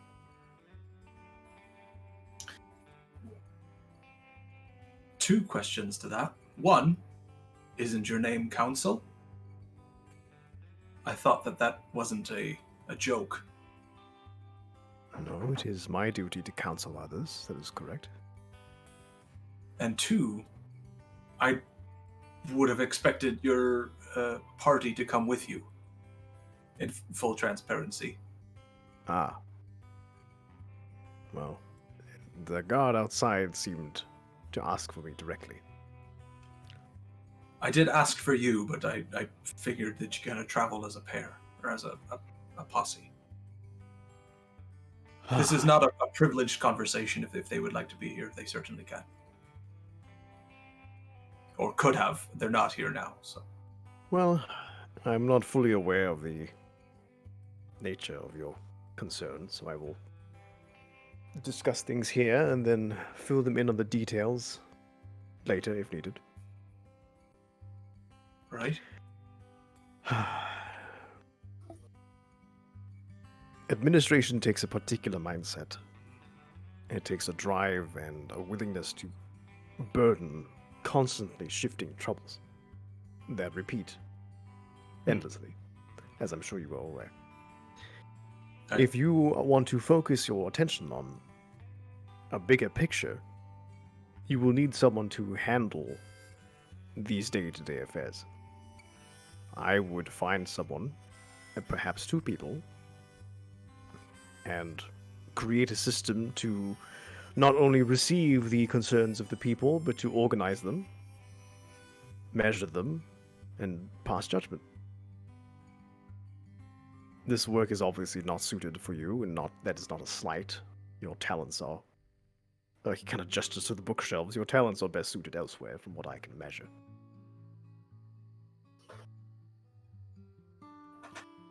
How would you suggest I go about seeking out such a person? Or such persons? It depends on what your vision of the city is, and the future for everyone here. If you have grand plans to guide these people in some specific directions, you will need to find people who not only align with your vision, but who will uphold it in your absence. That will take more time and professional grooming, but if you are seeking something more sustaining that is not in a bad way, more generic, then someone who is organized, stable of mind, and able to make logical decisions, you would have to find someone of that measure. An interview process. I'm familiar with ways to find people of specific talents and personalities the best suited for specific jobs.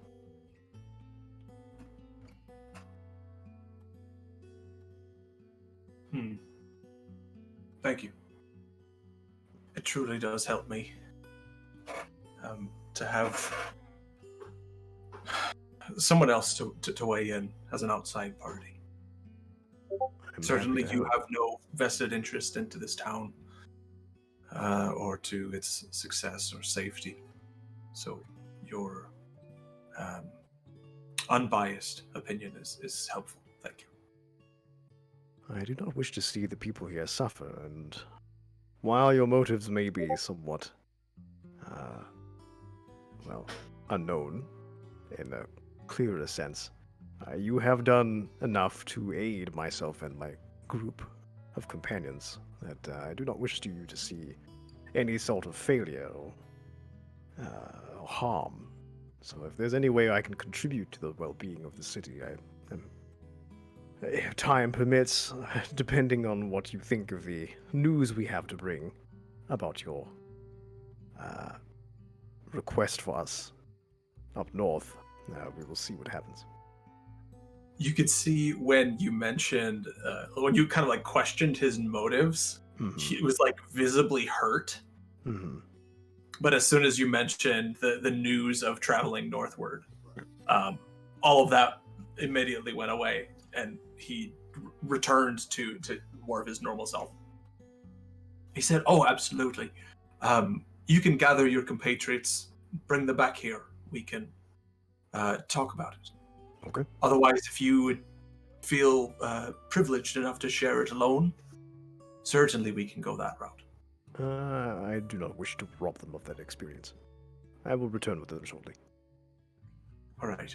I'll see another couple, 2 or 3 people before you get back.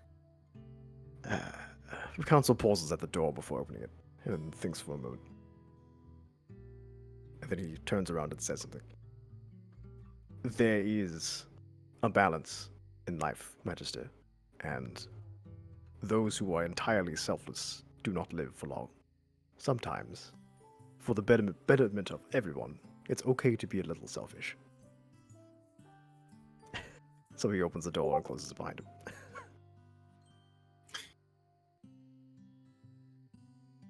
You're muted, Barnabas.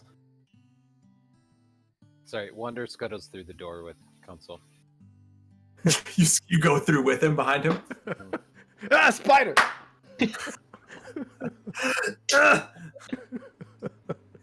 Yeah, I go and get the others, and Okay.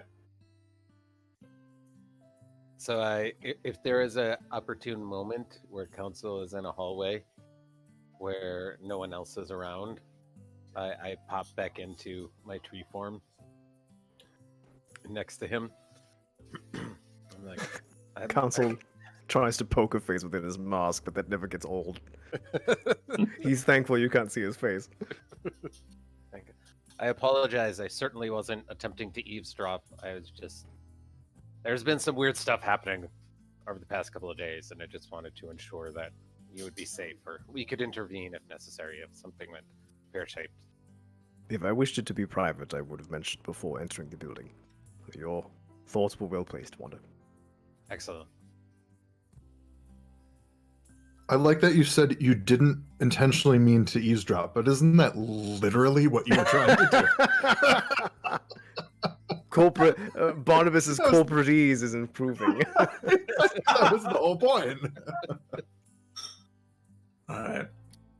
You return to the courtyard and you see Revan and Felix standing there. Okay. Tizal, you probably would have heard some of that conversation through the window. It was pretty quiet, but you probably got glimpses of it at least. I tell the group the Magister wishes to see us. Okay. I'd fly back down as soon as I thought I saw them reconvening outside. I'd head down. Okay. You swoop into the courtyard, and immediately there are a couple of people in line who are just like taken aback as you land next to them. I know. Sakras. Cool, right? Tell your friends. Oh, honey, that reminds me. We need to seem- get chicken. Do they seem startled because just something was suddenly there, or startled because he, they're not used to seeing like a bird creature? Like it seems like a foreign, crazy creature that appeared. Make me an insight check. For option 3, they were incredibly impressed. Oh, We racist. left that one on. What is my Four insight? 13. 13. Probably a little bit of a column A, a little bit of column B. Okay. Both surprised to suddenly have something appear there, but then also more surprised to see that it is a bird person. He's pigeon walking with his chest out, going like strutting past them to go toward the building. I tear up a little bit of bread from my rations and toss it on the ground in front of him. I eat it immediately. Not even two thoughts about it. Just. Yeah. I would start heading up though with the group. Yep. I mean, as a group. You walk back up the stairs, and counsel to your somewhat enjoyment. The same people who you cut in front of are the ones who are still there. So Hey, the magistrate has not seen anybody else. council's proud. Good stuff. All right, yeah, I knock on the door. Takes a couple seconds, but he again shows up at the door and kind of motions for all of you to come in. And as soon as you're past, he just looks at the people behind you and just says, "It'll just be a moment. Terribly sorry." And closes the door. And once you're all inside, he says, "Council tells me that you have some news." Council lets everyone else speak, and he watches carefully. Revman is hesitant to say anything right away. Just also Looks to the nothing. rest of them. It's gonna get real awkward when everybody says my character's silent. I mean, if no one So- says anything, Revman would start talking. I don't He's know gotta wait how for talking all the time. Felix What are you guys doing? and Juan Murray. It all started when Council had his fortune. Oh no! As soon as he says council, I'll just crossbow bolt in the face. It'll sort of plunk. So, I think we'd like to hear both sides of the story before we begin talking about this. What on earth could you mean? Well, we asked James why he was out there. And he told us, of his stay here and said some interesting and strange things. And we'd just like to hear your side of the story. He accused you of jealousy and said he basically left because of you. He kind of lets his head hang for a little bit. Says he's not entirely wrong. I think jealousy's a bit strong of a word. Confused, afraid, certainly, maybe a tad jealous. But it certainly wasn't my main motivation. What is your understanding of what's going on with him? I wish I knew exactly what. I know that he has gotten powers from some unknown force, and that he is potentially dangerous, and that he has a devoted following around him. He may not be dangerous today, but he will be in the long run. He does seem like a very peaceful individual, but he has certainly gotten himself involved with things that might not resolve in a peaceful way. What do you mean by that? He does claim to have gotten powers from some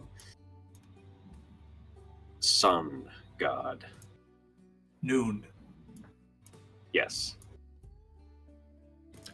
Yes, he spoke that name before.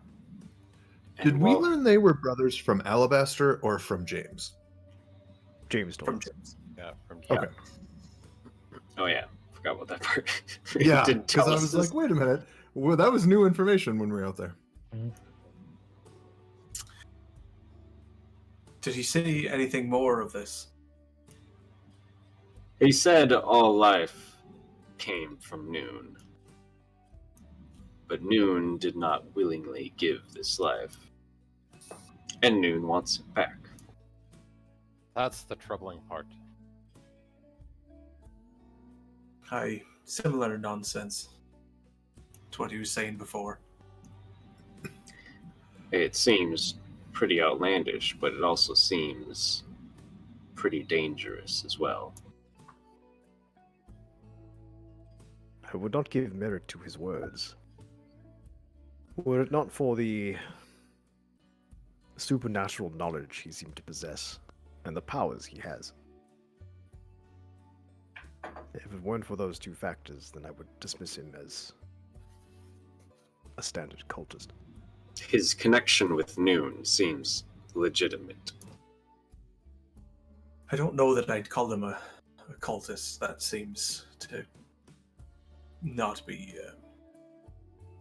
it seems to have a certain negative connotation to it. I agree. But I don't know what else to call him.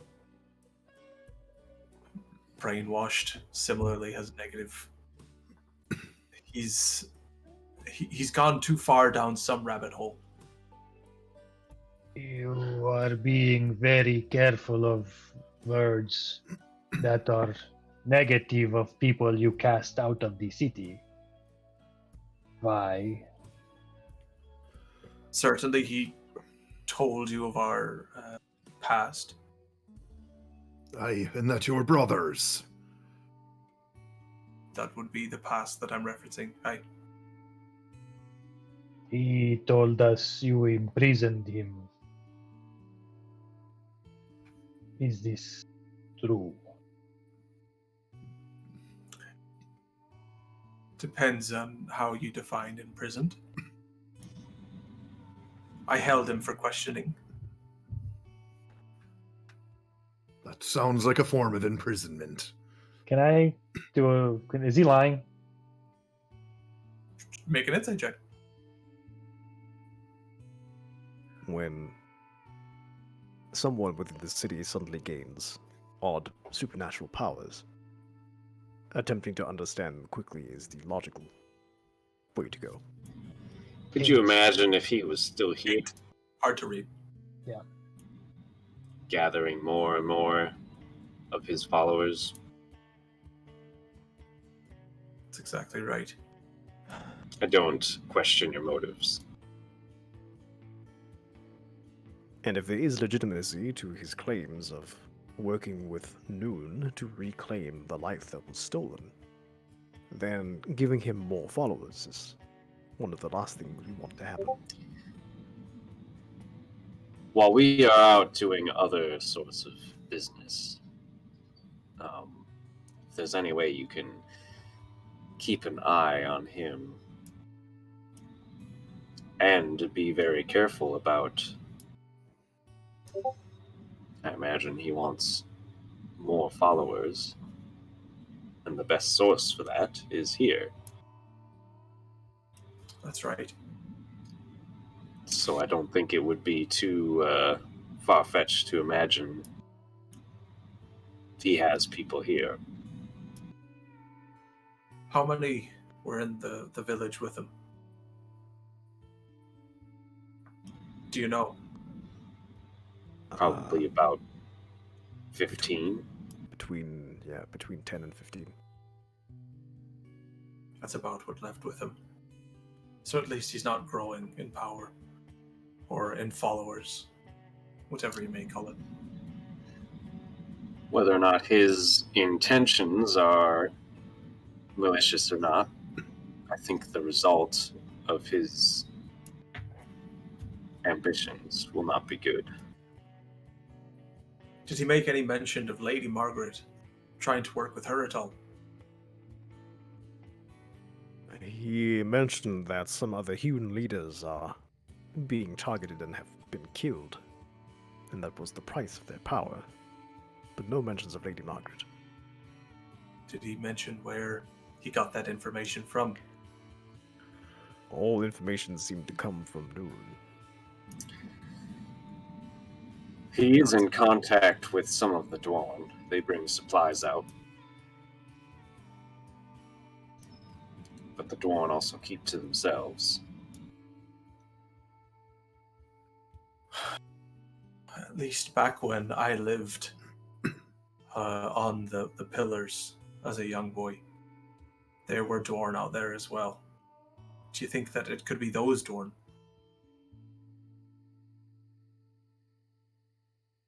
I know not the traveling patterns of Peak Dorn.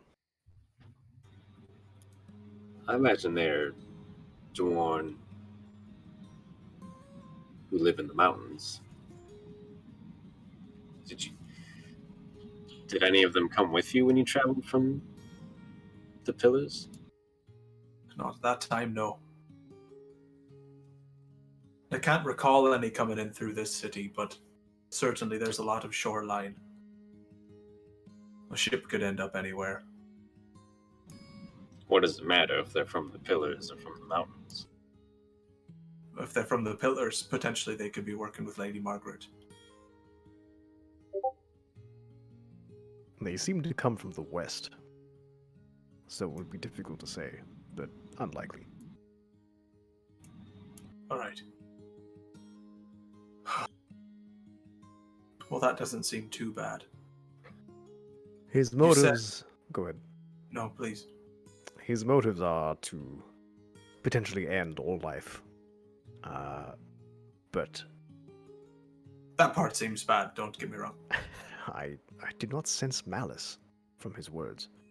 He sees it as a part of a restoring of order, a return to the way things should be.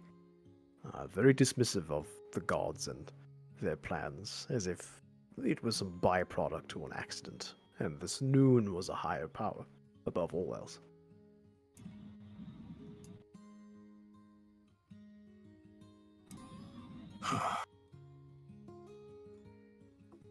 Yeah, same nonsense that he was saying while he was here. I'd be careful when labeling it nonsense.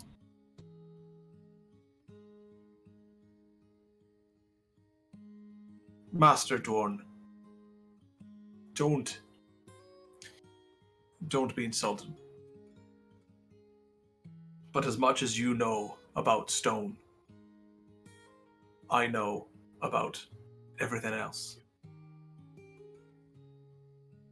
I'm a very learned man as far as the world goes.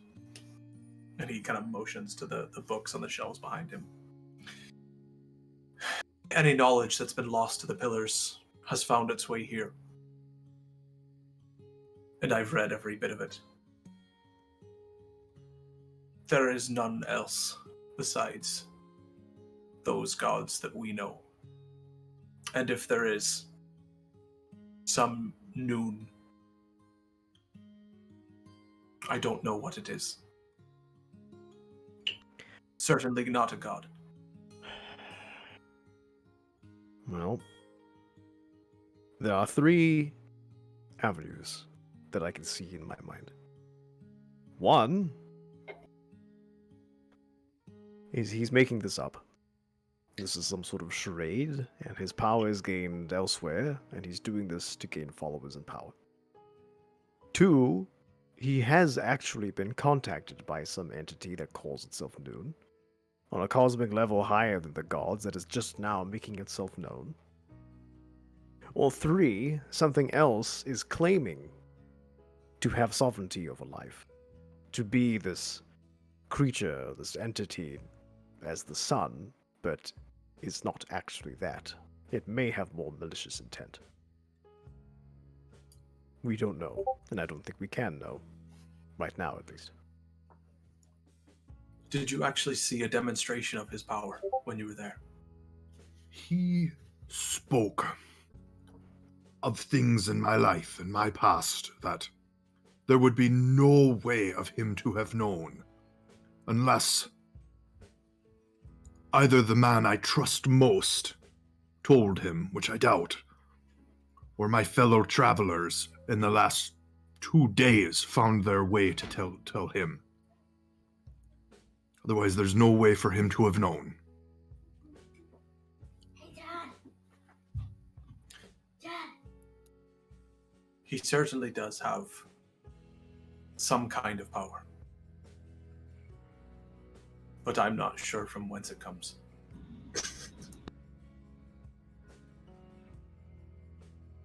What is that? Is that a plumbing snake? Is Yes. the toilet clogged? Yes, it's Michelle picked one up at the hardware store. And Adam seems very proud to have it. Well, good, go use it. It is very exciting, yes. That's a good tool to have when you need it. That's for darn sure. Worth its weight in gold. Magister, Hmm. our next destination was to head west. Into the mountains. Investigate something that we believe may lead to the underside of the city. Well, it's gonna run that errand you want us to do. Indeed. Hmm. Are you more comfortable telling us about what happened to the group you sent to the west?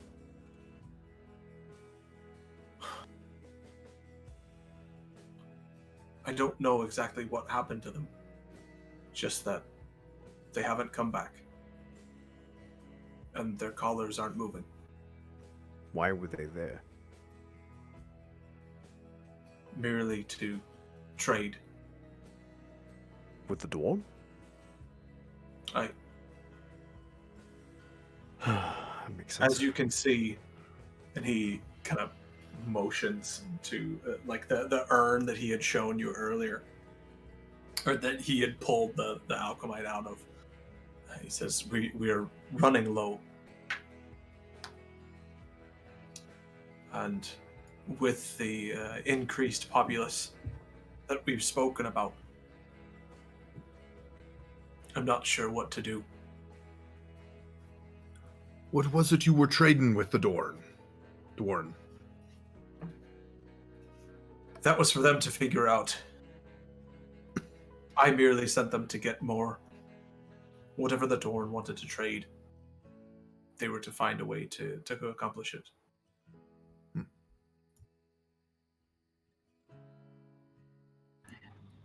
You said they're not moving. You know Right. where they are.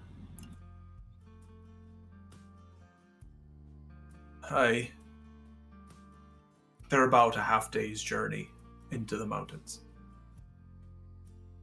Or under the mountains, more specifically.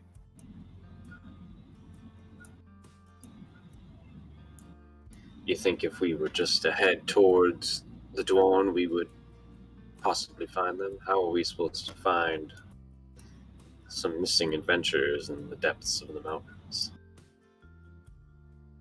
As far as I'm aware, there's only the one path between here and the Dorn capital.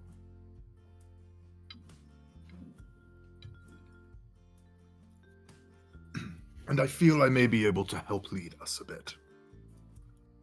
But time will tell. He taps his pocket with the compass. I believe that is to be our next destination.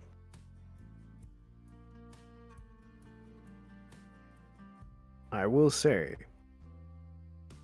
when we asked James what was beneath the city, he said it was the heart of the world. He looks confused by that. It may not have any bearing, but we also believe that this compass that Revan has is tied to the city itself, and primarily the temples. So getting underneath the city may be our next course of action. It may be tied to what James is trying to do.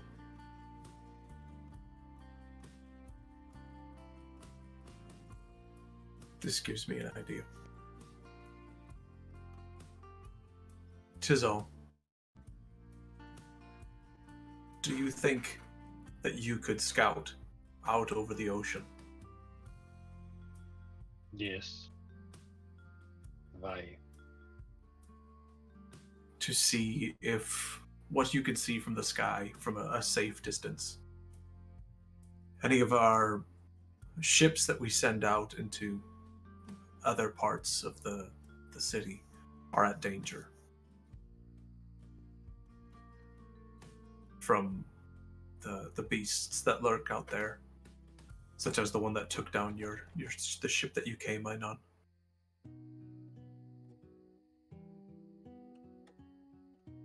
This is a task I can complete. Would you be willing to do it sooner rather than later? Does now work for you? Certainly. Okay. Kind of motions to the window.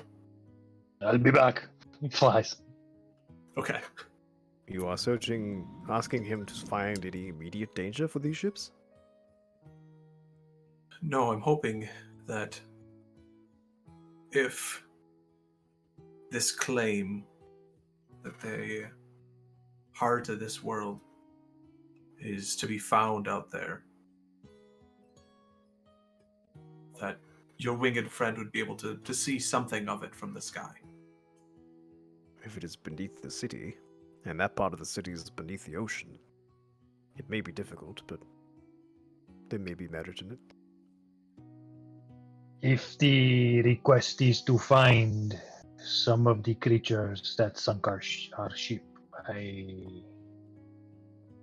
do think looking into the ocean could be useful. I am unsure what I will be able to see, but it is worth a try. The council slowly turns towards Wanda. Are you able to turn into any sort of aquatic life?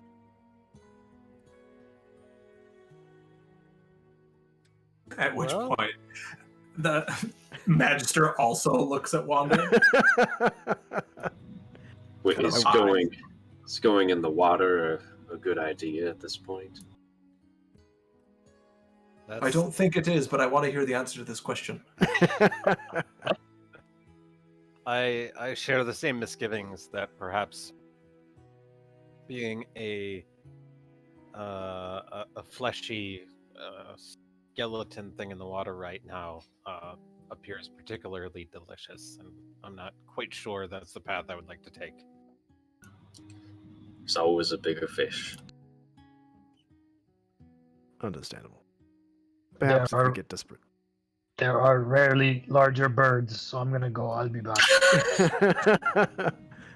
Can I just have an albatross drop kick him from the sky? Pterodactyl comes and just Squawk! He hasn't seen him. Right. I do have some errands to run on my own in town, so Before I let you go to go about your business, Felix, I also wanted to let you know regarding the other beacon that is surrounded by the non-camp. There are some additional adventurous types that seem to be arriving in the city every day that don't want to do menial labor, which is particularly what we've been having most of the inhabitants do. We may be able, if you give us some time, to round up a force big enough for you to be able to make it out there. And I know that was of particular interest to you. that would be good. Just let me know. Hopefully will. our journey to the Certainly. mountains doesn't take too long. I hope not. Magister, I have some ideas for what we discussed about earlier in helping your administrative issues.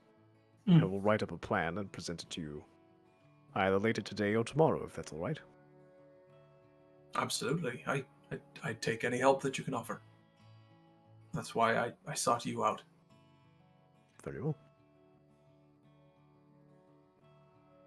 Right. He stands up and goes over to the door and opens it.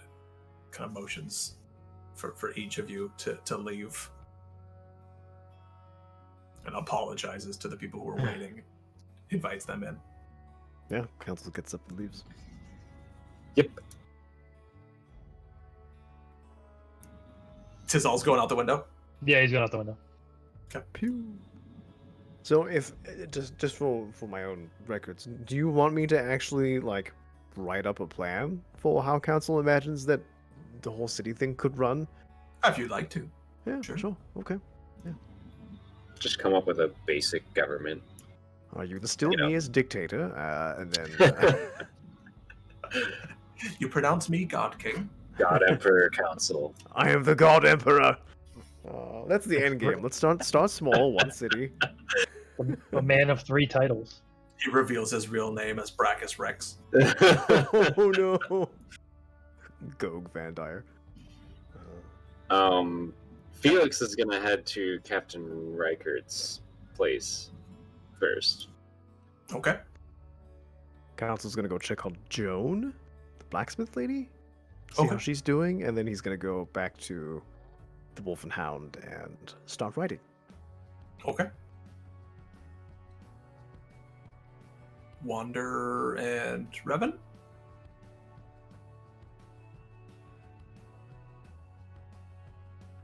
Revan maybe not there right now.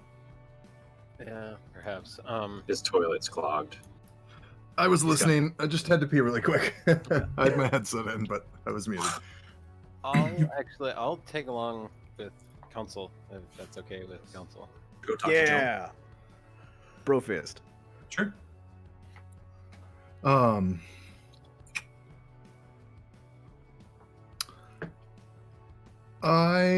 there any?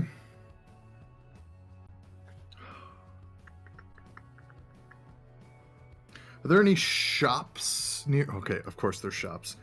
Are they building? Yeah, I'd like to go to like the kind of area where there are like stalls and people are selling stuff. Okay. And then after that, I'll return to the inn. Okay. So in terms of distance, I'll handle Council and Wander first because they probably have the shortest way to go to get to their destination. Sure. So you find Joan's building where you had seen her previously. Upon arriving, you don't see her on the roof or anything, but you do find her inside the building. Okay. And you can see that, at least from what you can see of the outside, she has completed putting a hole in the ceiling. Oh, cool. Successfully. I approach Joan. It's Council and Wanda. Oh, yes. How are you? We are well. Returned from traveling. On She, our like, way. kinda, like, wipes some sweat off of her forehead, like pulls her hair back. On our way out of the city, we discovered a large amount of old weapons and other equipment. I assume that the shield that the captain gave him was basically exactly like the ones we saw outside the gate. Yeah. Yeah, okay, so he shows her the shield. Like, offers it to her. Is this metal of any value? Will this be workable for your project? I know you asked specifically for ore, but in the meantime... She takes it and says, certainly with some amount of work, I would be able to make use of these. Okay. I imagined for any tubes or bellows or similar, having a lower quality metal might be alright. There's a large amount of it outside of the city. Perhaps the next time we are in that vicinity, we can retrieve some for you. This would be helpful. And actually, I was going to ask you the next time I saw you, um, if you, in the next couple of days, you seem very capable. If your group would like to accompany me into the mountains so that I could procure some ore from there. Coincidentally, we are planning to venture to the mountains shortly. However, we believe that some people who have ventured that far unfortunately perished. So if you wish to travel there, we may be able to protect you, but that is not a promise. I appreciate your concern. I believe that I can carry my own. If you are sure of your capabilities, then I see no reason why you cannot accompany us. Is tomorrow all right? That is very soon. I will need to go to the market and see if I can procure some kind of cart or wheelbarrow or something so that I may carry things. But yes, I think I can make that happen.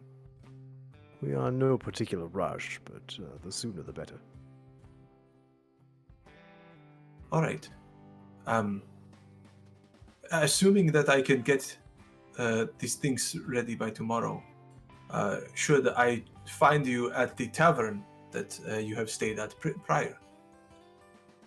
That would most likely be convenient, yeah. All right. Wanda, do you have any thoughts? You are muted, sir. Sorry. Sounds like a decent enough plan to me. All right, we'll have to let the others know when we rest tonight.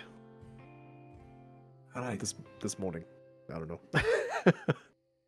Yeah, certainly, if nothing else, the armor that you spoke of outside of the city will be of use. So thank you.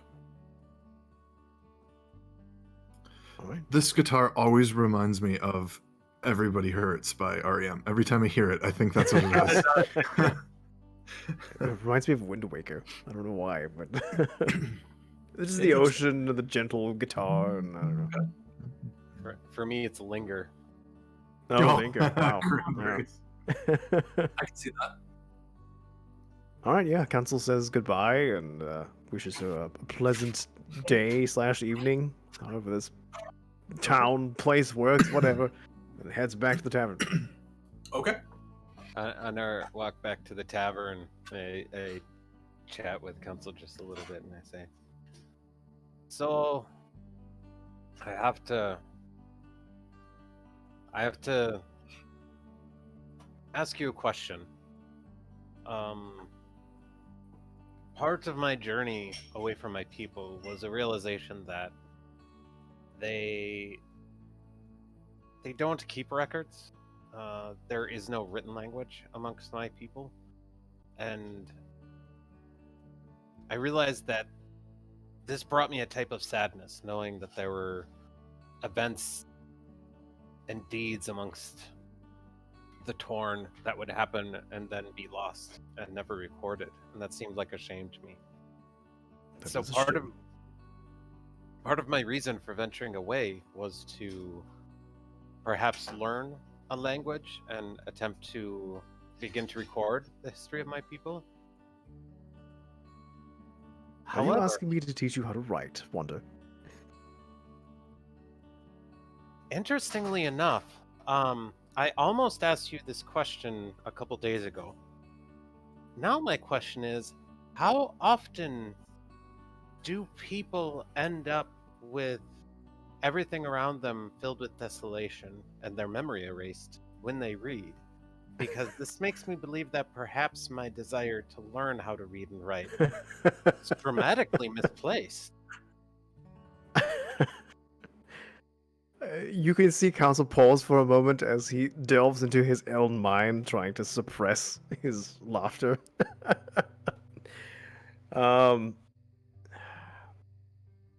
I have never heard of such an event happening before. It seems that the specific contents of this journal are what triggered the event, not the act of reading itself. If that were true, then libraries wouldn't exist. That is true. The Magister seems to have read a lot of books, and I would imagine he hasn't had the situation like you have happened. Otherwise, he's mad to be rolling the dice that frequently. Your logic is amusingly accurate. I will need to think about it, but perhaps someday in the future, I will have the courage to ask you to teach me to read and write.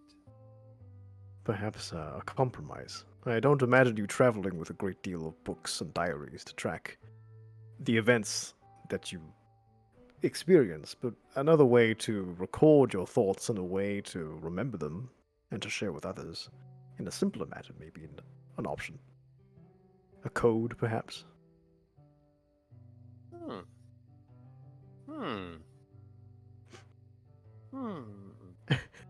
Wander's clearly thinking, but absolutely not responding. Just staring up into space, still walking, and his mind is just. Okay, Consul takes his moment of amusement and returns to the Hound with Wander in his meandering path.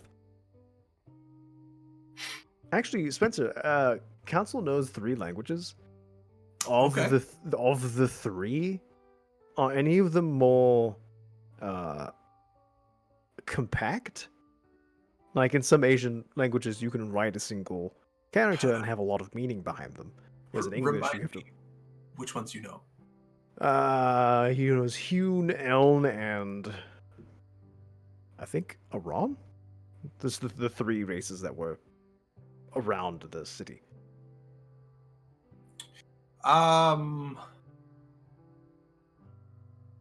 Where's my sheet? Say Iran don't have a written language. It's only Okay, so- spoken.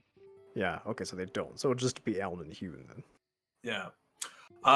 Between the two, Eln is probably the more condensed of the two. Okay. Yeah. I'll have to ask Felix about Dwarn to see if it's a. I think the problem with writing, learning to write in Elm might be that if what Wander is trying to write is a personal history, it might actually end up being more complicated, only because Elm don't. They don't record in terms of personal history. Right, they don't have opinions Right. in writing. If you want a very factual list of things that happened, day to day, Right. that is certainly something that could happen. Okay, maybe. I'm thinking I just maybe a side project for the characters and maybe have to work with the Magister, but I was imagining Wander with like a staff or some piece of like something that he can have with like a notch system that kind of records events so that he can just like add to it as I don't know, it's just coming from my imagination the council's thinking about. So instead of having a book, he has this object that you can look at and has like this whole story on it or something. I don't know. So I have a quick request. I would love to see you and Wander RP teaching him to read and write. We'll devote at least 3 sessions to it. Yeah. Yes, please. I'll pull up Read Naturally and sit him in front of her. Just screen share that. All of a sudden, the developers in Belarus are like, a new Dwarn module? Well, that's the spec set. Let's start coding. This student has the picture of a tree. It's giving me kissy face. All right. I don't know. Cool. All right. Tizal, you're probably the next one just because you fly faster than others can walk. And to make their way back to Captain Reichert's is certainly a distance. So you fly out over the city And if you look down, you can see like anyone like whose shadow you passes over them, they look up to see this like bird man flying through the sky over the town. Because prior to this, you haven't really like flown within the city very much. Yeah, every time someone looks up, I'm gonna do some type of trick. Okay, so it's actually going to take you a long time to get there. Let's go back to Felix. Just constantly corkscrewing and barrel rolling. Yeah. When he messes up, he's like, wait, I have to do it again. Wait, look again.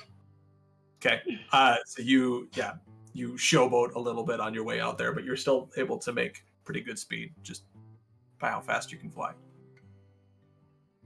When you get to basically the harbor, so straight east of the academy is first the temple and then the harbor. You see out into the ocean, and at least on the surface, what you can see is just endless blue. Okay. Do I know what a safe distance would be to get like close enough to the water? You can make me a nature check. Ooh. Oh, hold on, Rosa. Okay. 19. Now you can grab that dice. Tell me Nature. flying, Rosa. 27. Yeah, that sounds a little too high. What do you actually roll? 19 plus 8. Hmm. Tell him, Rosa. Say The nat great 20. white shark flies out of the ocean. You know roughly the distance that you could get to the water, keeping in mind that you have seen like a kraken pop out. You know, thinking that that's probably the biggest thing that's going to pop out of the water. You get a rough estimate of how far above the water surface you could be and still be out of reach of a giant tentacle reaching out in the water. Okay. Perfect. I would probably like start as far west as I could and just kind of go like, I don't know, like 100 yards out and kind of like swoop and come back and just kind of do like a zigzag back and forth just to kind of oversee the entire ocean. Not the entire ocean, obviously, but like a quadrant of like 100 by 100 yards where I know there are ships. Okay. So you cover this area of the ocean. Essentially, what you can see from where you are is more of what is within the city walls. So you see more of these buildings that are built, but they are just gradually more and more underwater.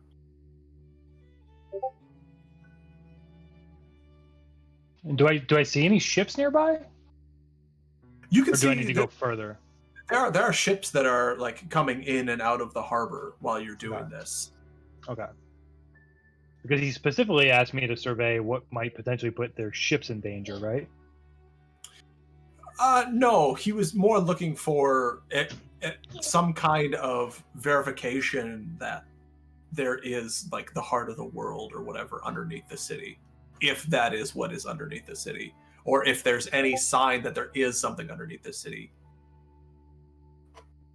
Basically, Okay. the problem is that their ships can't get to like the rest of the city outside of this kind of like lane that they have to get into the harbor and then back out to the open sea without running into problems.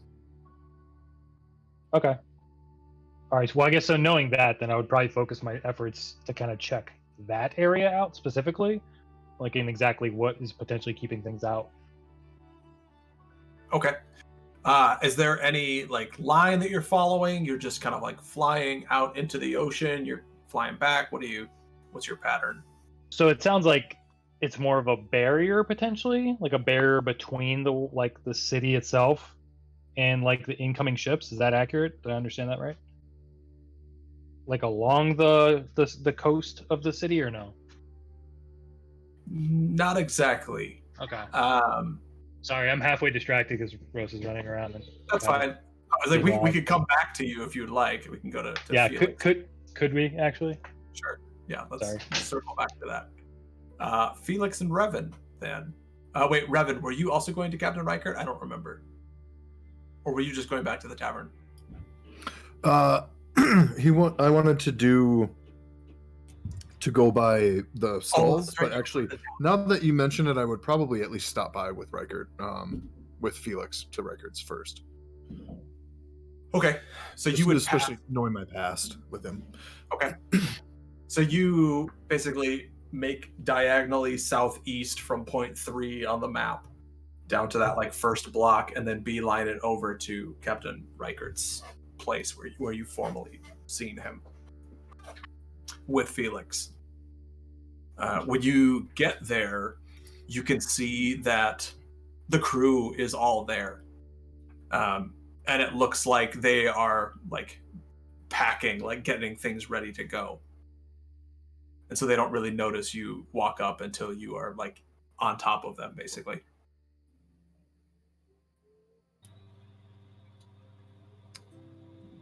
What do they do when they notice us? I guess they would say hello. When you say hello, a number of them do turn around. They all kind of like notice you and wave. Some of them go back to like packing and like grabbing things out of the building, and others pay attention. Captain Reichert, however, stops and he looks at both of you and says, "Oh, I'm so glad that you stopped by." How are you leaving? We're actually headed to the south. We have secured a certain number of people to go with us to the south to actually get some supplies to build a Nightingale 3. So we wanted to let you know that we won't be here. Are you coming back? Well, yes, we're going to go to the south, get the supplies that we can, come back, build as much as we can. If we can't get enough in the first trip, go back south. So we will be back, but it might be weeks before we're able to see you again. Well, it's certainly exciting that you might be on the ocean again soon. Yes, the prospect of being back on the water is an exciting one. I think that's really what's driving us. I did have a request, if at all you could do it for me. I think I'll be needing more blue alchemite. Oh, sure. You don't happen to have any right now? I don't. To be completely honest, I have only been able to procure it from some peaked worn that occasionally come into town. The Peak Dawn have it. Aye. How often do they come in? Particularly the ones that bring the blue alchemite once every couple weeks. They seem to make trips up high into the mountains, gather what they need to, come back here and trade with us. They've made fully aware to us their situation and not being able to go back to the kingdom. They basically it gave us a rundown of your society's rules, and have shared that with us. So we have tried to be as open and trading with them as we can be. I see. Has anyone else dealt with them in town? Certainly, some of the people in the square would have. Yes. There's a particular trader in town who gathers pelts from nearby wildlife near the foothills of the mountains.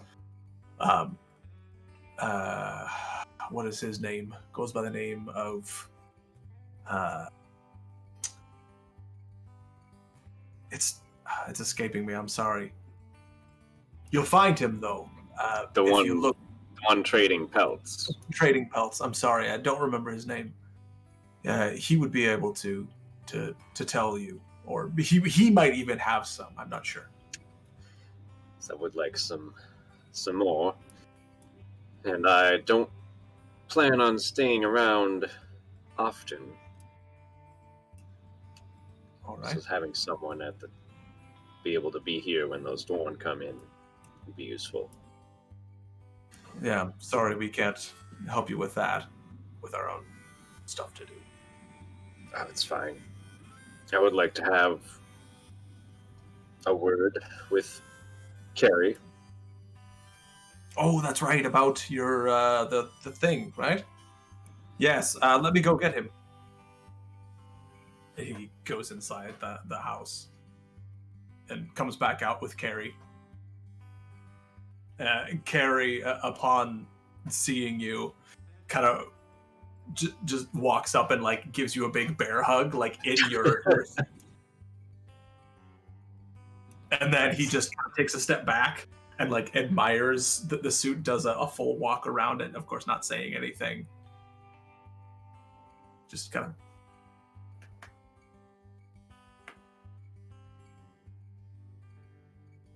He just looks at you, expectant. And I kind of motion that the, like, unrolling a scroll or something, like, trying to hint at the schematic I left with him. He, like, reaches down and basically he's got, like, cargo pants on. He pulls out, like, the scroll out of one of these, like, many pockets down the side of his pants, and he pulls it out and points at it. At which point he kind of crouches down into the dirt and just like draws a question mark. Well, he can read, right? Obviously. Yeah, he can read. I just write into the ground, like, feedback, question mark.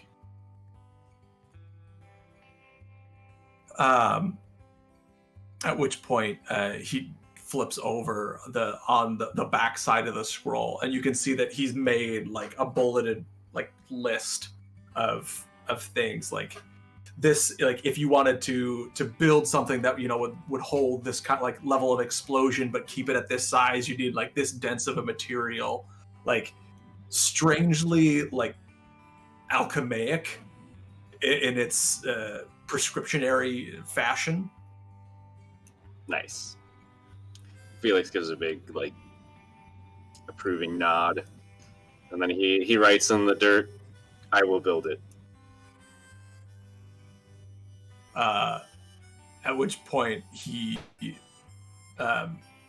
hands the scroll back to you and just kind of like motions to your suit. Is like, mm-hmm. I give him like a thanking nod. I don't know. Sure. He probably would have at least like taught you thank you or something. Right. Yeah. So he says thank you as well. That's it. It's like, good luck. Cool. He goes back inside to continue packing up some things. You can see that there's like a bundle of something that people inside are like waiting on him to be able to carry because he's the strongest guy there. Well, that's all I came here for. How do you spell his name? Carrie? Yeah. It's C-E-R-R-Y. Okay. Carrie. Thank you. Sari. Sari. Hey, Sari, what's the weather? And Captain Reichert looks to Captain Revan, says, "You seem to be doing well as well here." Sure. I'm alive. The hospitality is afforded to us by you and Alabaster have gotten us to where we are. Have you had some kind of ill reaction to the process? No, no, just my life being turned upside down. It's still fresh. It's a fresh wound. It's true. But we'll, have you heard, have you heard any references or rumors ever to the heart of this world? No. It doesn't ring a bell. Mm-mm. What about Noon, the sun god? That's not a god that I'm familiar with. These are phrases we've come to hear lately, and they're new to us as well. Mm-mm. No, the only god with which I'm familiar is of course Horan. Does Revan know who Horan is? Yeah, that's like the human deity. Oh, that's the okay. He nods. Hmm. Well, best of luck with the new ship and your travels. Yes, thank you. I do intend on fulfilling what the promise I made prior, that when the ship is ready, we'd be more than willing to bring you back to... It was the Leviathan, right? Aye. We'd be more than happy to bring you back. That is much appreciated, and perhaps by that time there'd be room enough for the others that I've been traveling with, if they wish to leave this place. I think if they wanted to head back with you, they certainly could. I'll cross that bridge when we get to it. Aye. That's right. I forget that you're standing right here. We've a few things to do before any of us are ready to shove off, but I trust it will be a while until the ship is ready to go anyways, as you're just starting out on it. Yeah, you know how long it can take to build a ship. Certainly it's going to be a while. Understood. Wander doesn't happen to be nearby, does he?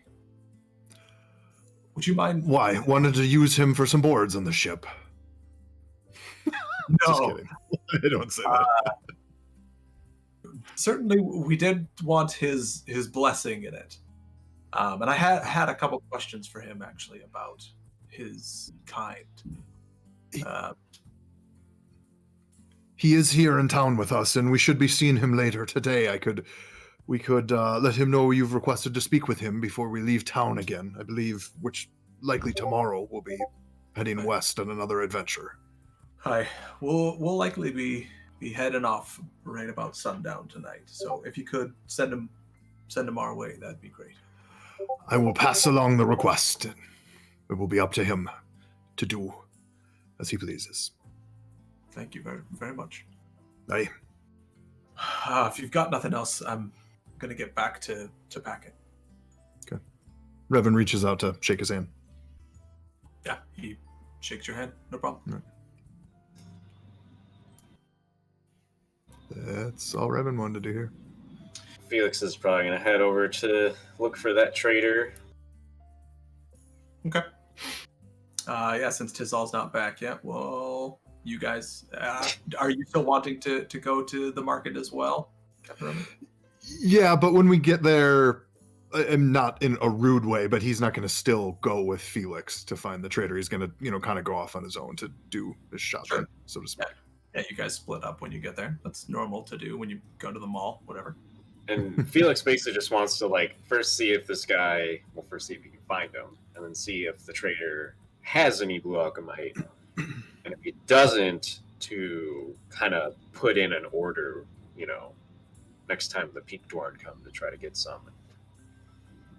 He'll do whatever he can to pay him. Mhm. Okay. Yeah. When you eventually find the individual who has his stand all set up, you actually learn that his name is Eric. He's just a non-remarkable hewn, He's a noob. Rude. basically. Poor Eric. Yeah. Just generic white Basic, guy. basic AF. Yep, exactly. But he has his stand kind of set up. He doesn't have like a physical shop, but like a kiosk. Yeah. Sure. Yep, and he lets you know about the Dwarn that are coming in, roughly every couple weeks, maybe like 3 weeks or so. They were here not too long ago, so probably another week or two before they come back. But when they come back, he makes note that he'll be looking for some blue alchemite specifically. Is there anything that you offer him in exchange, or just If he needs any like tools replaced or a new tool, Felix can make it. Or I don't know.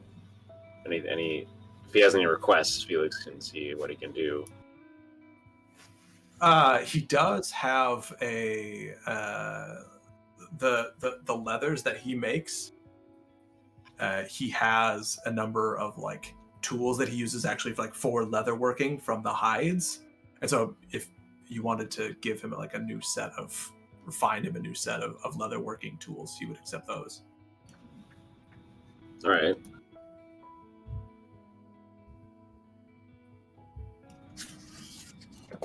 We'll work on that.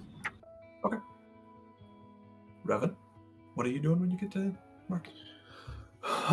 Walking by the stands, there's two kind of main things Revan's looking for. One is anybody selling like trinkets or adventuring or sailing tools.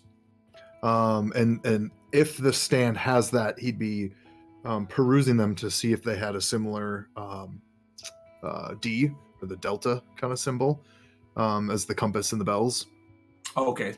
Just looking for anything that would resemble that. And then the other thing he'd be looking for, the other kind of category of stand, would be someone who has magical stuff. So either potions or like jewelry that seems like it could potentially have protective or buffing properties. Oh, okay. So on the first one, you do find a shop on the more like eastern side of the temple square there, closer to the harbor certainly, that has various nautical items in it. But in your looking around the shop, you don't find anything that has any other like markings on it. Oh, no markings at all?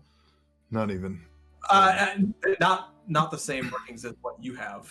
No. Okay.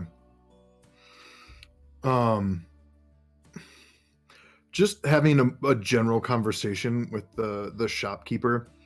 Do they seem to have knowledge of these items beyond just selling them? They get them from basically people who have found like come into the city and who no longer have need for these nautical items, so they've like traded with them in return for something else. Okay. All right. Well, So it's all yeah. like, it's a play it again sports of nautical items. Play it again boats. Gotcha. Okay. So just perusing and chit chat at that one then. Nothing beyond that. Okay. And then your venture for looking for any kinds of like potions or magical items or jewelry or anything like that doesn't turn up anything, unfortunately. Nothing. Okay. No. The only magic item we found was a piece of rock taped to a stick. True. Quickly before we go to Luca, as Council's writing his plan for some government shifts in the city, he's actually asking Wanda for his input every once in a while. Just from like a new eyes perspective of like, hey, Wanda, if you had a bunch of people that were asking for the thing and you only had one person to do the thing, how would you handle it?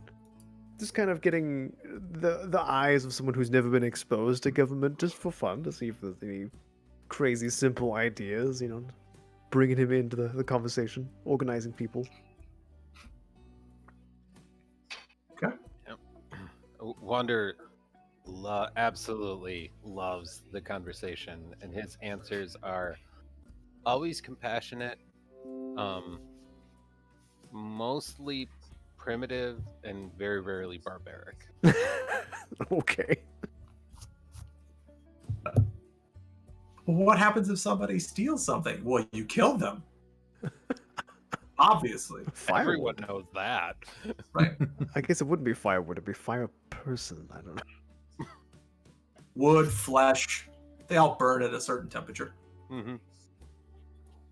Bacon. Spencer, real quick too, the one other thing I forgot to ask about is while he was walking around, are there any stands that are armorers or blacksmiths that have armor? Or somebody selling armor? No. No, Okay. The first blacksmith in town is that NPC whose name Oh, I- Joan. Yeah. Yeah, that's right. I forgot. Yeah. Okay, cool. Felix is going to head over to Jones after the market. Okay. Get to Tizal then. Tizal, you are flying out aimlessly into the ocean. Yeah, sorry. Can we a little bit take a step back? Yeah. I apologize. I didn't catch half of what you said previously because Rosa was a little bit freaking out. But So do you want to go back to before when Tizal died? yes, Before that please. happened? Before I died, I'd like to have a say in how I died. Sure. Please. Okay. on. No. So I was sent out there because he wanted us to look for the heart of the world, which he believed was beneath the ocean, right? So he didn't believe that there was a heart of the world out there. It's something he's never heard of. Right. That So I got. He's looking for anything to substantiate the claims that James made. Okay. To you guys. Okay. And you mentioned previously it's something about like there's a barrier that ships weren't able to pass. Could you expand more on that, please? No, sorry. They're basically coming out of. So if you look at the map here, so number 1 on the map, as far east as you go, that's like the harbor, which is basically between one of these larger inside walls and the like man-made wall that they have built up in order to like keep back the non from this portion of the city. Any ships that come in here basically come in from a like northeast direction and then like curve in around that wall, and they all try to like stick to that same kind of lane, because anything outside of that is basically like death. Like there's monsters in the ocean to the north, there's monsters in the ocean to the south, so they try to like keep to this little runway that they've found or that they know to be safe. Got it. Okay, that makes more sense. So I would probably start by mimicking the path that they follow to like hook into the harbor, and then basically from that line I would go north and like sweep the area. If I Okay. didn't find anything, I would invert to the other side of that lane and go like west and south, and then check that area. Okay. How far out do you fly?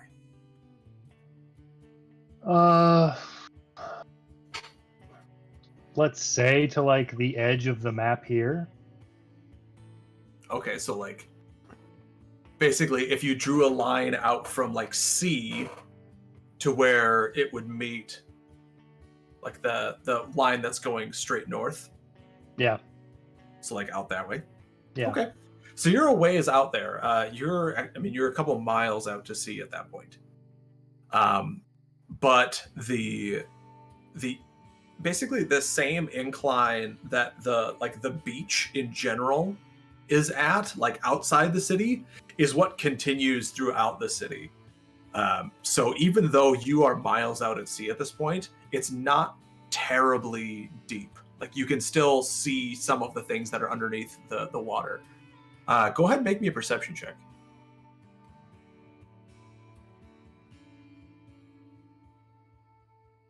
Not gonna do it. 7? 7. Yeah. As you are like flying north along, basically you can see that this wall that goes straight north, it continues under the water. So it doesn't stop there at that point. That's just the point at which it goes beneath the waves. And it goes all the way out and meets up with the wall that starts at C, at point C, in the north side of the map there. And so they basically come to a point. Okay. So point C basically outward. It Yep. goes under the water that then will kind of come up at another point that I can see. Is that right? No, so it just continues to go out underneath the waves. Okay.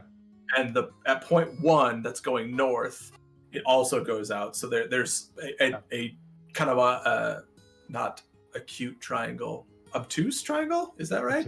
Obtuse, yeah. Yeah, obtuse triangle out there underneath the waves. Sure. Which Triangle it gives further credence to the fact that council said this is likely a constellation of cities that basically 3/5 of which seems sunken. Maybe not 3/5 or whatever, but that most of the city is underwater, and it seems like I can tell the pattern of the wall that's under the water would kind of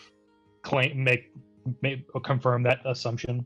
Yeah, and you can see that entire section it's filled in with buildings the same as this area that's above the water.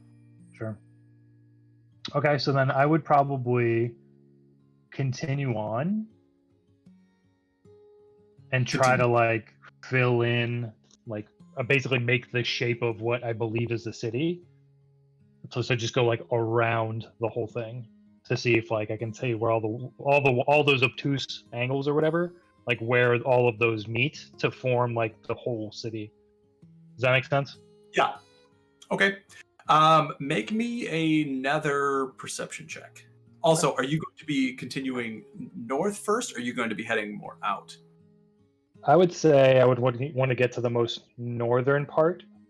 Okay. And then start coming like southwest. Okay. You And then lagged slightly, and when you said another perception, I heard nether perception. I'm like, wait, nether perception check? What is this? I heard that too.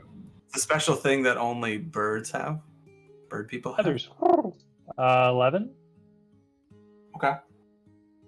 Not rolling great. As you fly out, so the first thing you notice is that mirroring the southern wall that you can see on the map here, that goes from the southwest to northeast, that's like heading in the upward direction, that continues in the same way that C continues. So you can see that they're all going to some like central point. But the area beyond this building filled district that you have spent most of your time in, or that the city is built in, to the north of that, there are no buildings again. Okay. You do see a number of like trees and other like foliage essentially that's underneath the water, and you see lots of like seaweed that has started to pop up there as well. And that's the most northern point we said? Yeah. Okay. Interesting. Yeah. Once you get out that far, it does get to a point where you can no longer see anything. Like it's too deep. Okay. Okay. That's interesting. Okay, he would keep. So, like, basically, what his plan is he's going to confirm the outline of what he believes is the full city. So now that he's at the most northern point, he's going to start moving like south, southwest, and just keep going around. And then he wants to essentially go to the very center where he believes everything is like leading to, and that's kind of where he wants to hover. Okay. So this is probably like takes you the rest of the day. Sure. But you go from the point where you lose sight of any part of the city, and you begin to fly your way southwest, south, kind of more in towards the coast, until you're flying out and around this dry district. Eventually making your way more southeast around the kind of like the prairie filled like district, the other place where you were building the wall. Continuing your way around that. Make me another perception check.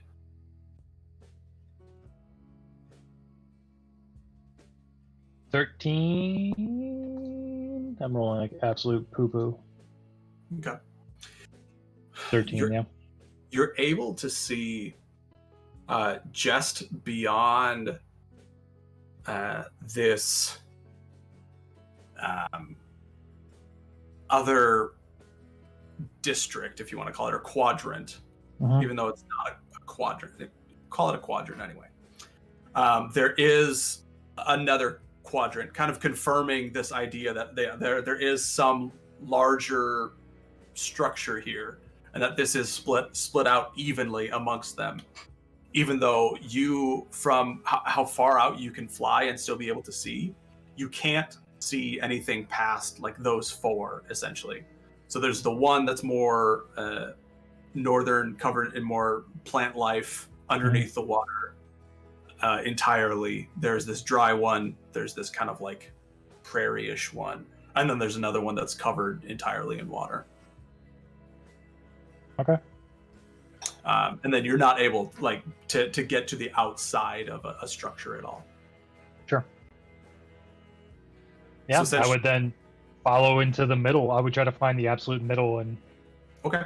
start slowly ascending carefully to try to get a better look.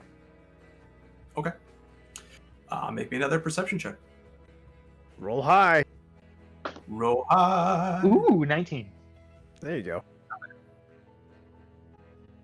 So basically what you do, going along the south side of the city, you circle back to where one of these larger inner walls seems to be like directing straight into a central point, and you follow that until you can't see it anymore. And what happens is essentially you follow it, and it reaches a first outer wall, and then a second inner wall, and then you can just barely, it's at the very depths, a third inner wall.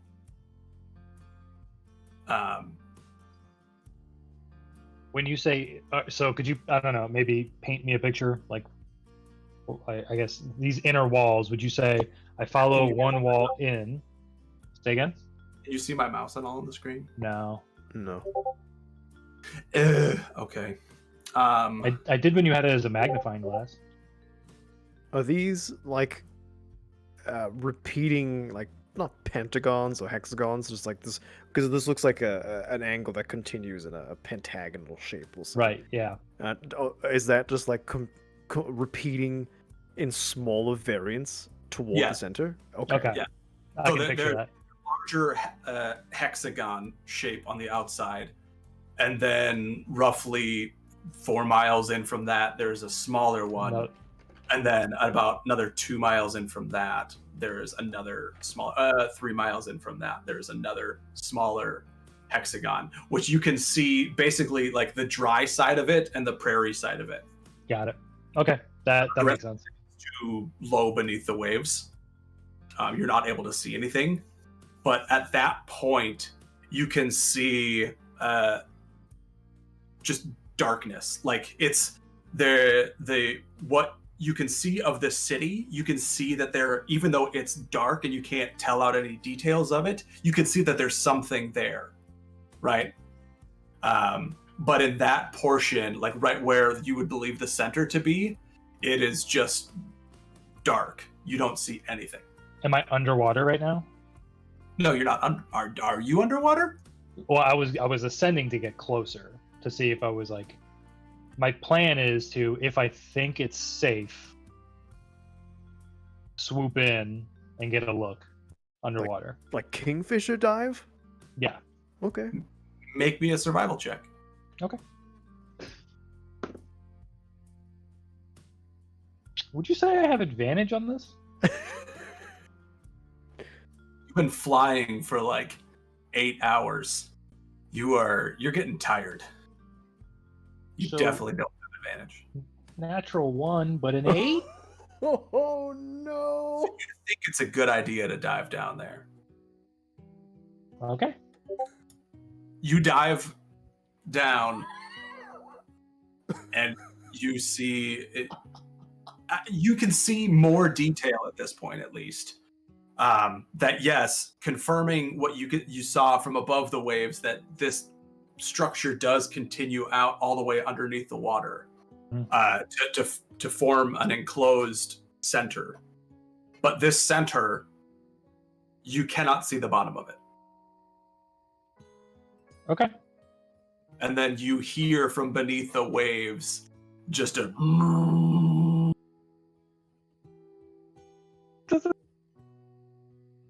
GTFO, I'm assuming. Do I know what that sound was? Make me a nature check.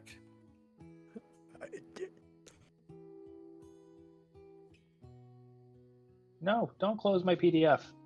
Nature. Oh man. 16. 16? Yeah. You don't inherently know what that sound is, other than it is similar to the sound you heard when your boat was attacked previously. Okay. That's all I want to know. Bye-bye. Uh-oh. Phew! Back to Back land. out of the water, like glancing behind you, you can start to see like some large creature like surfacing to the top of the water.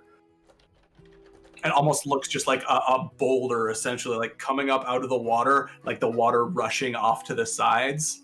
And then you see like two big eyes. And then it sink back beneath the waves.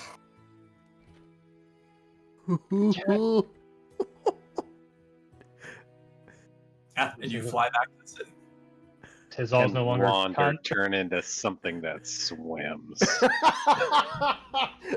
whole time Tizal's flying, it's like, nope, nope, nope. safe to say that he's no longer constipated.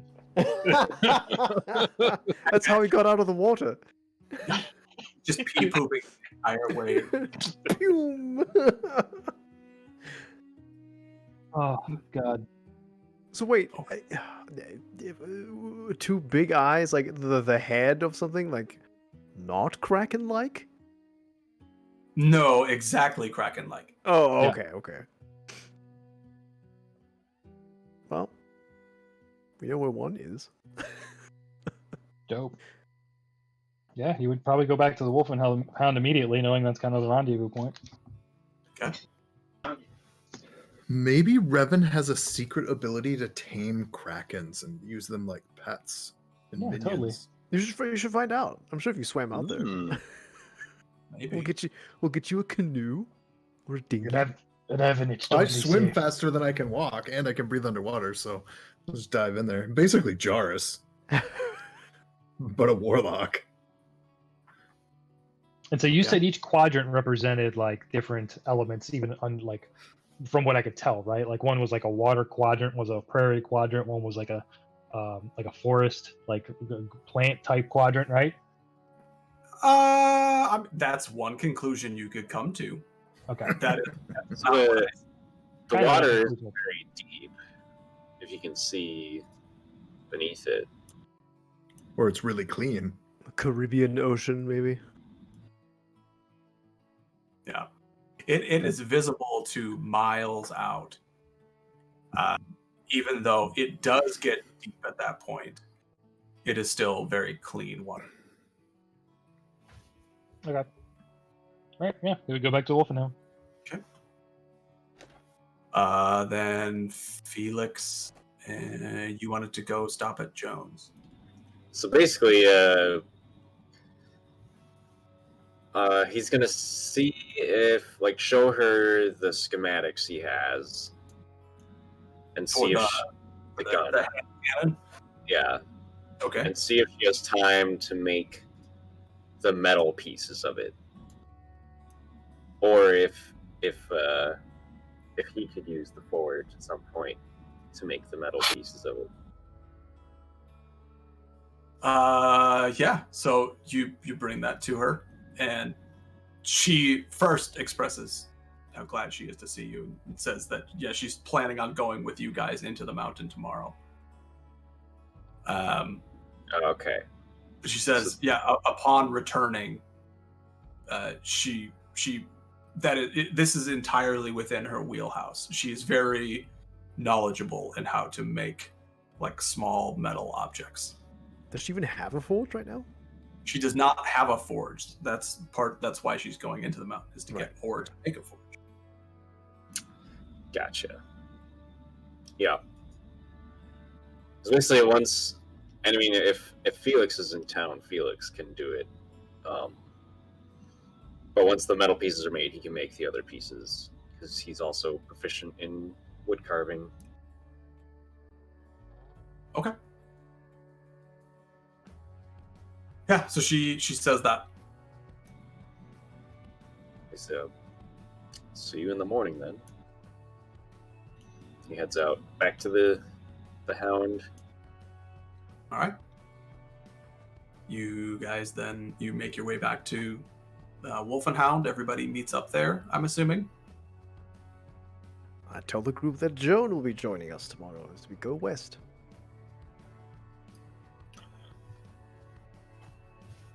Are we? Tell everyone. Did you warn her of possible dangers and monsters lurking out there? I mentioned that the last group to venture that way perished, and she seemed to be rather unflinching. I also gave no guarantee of her safety. He seems like a tough one to me. Will we be going to the Dwarn?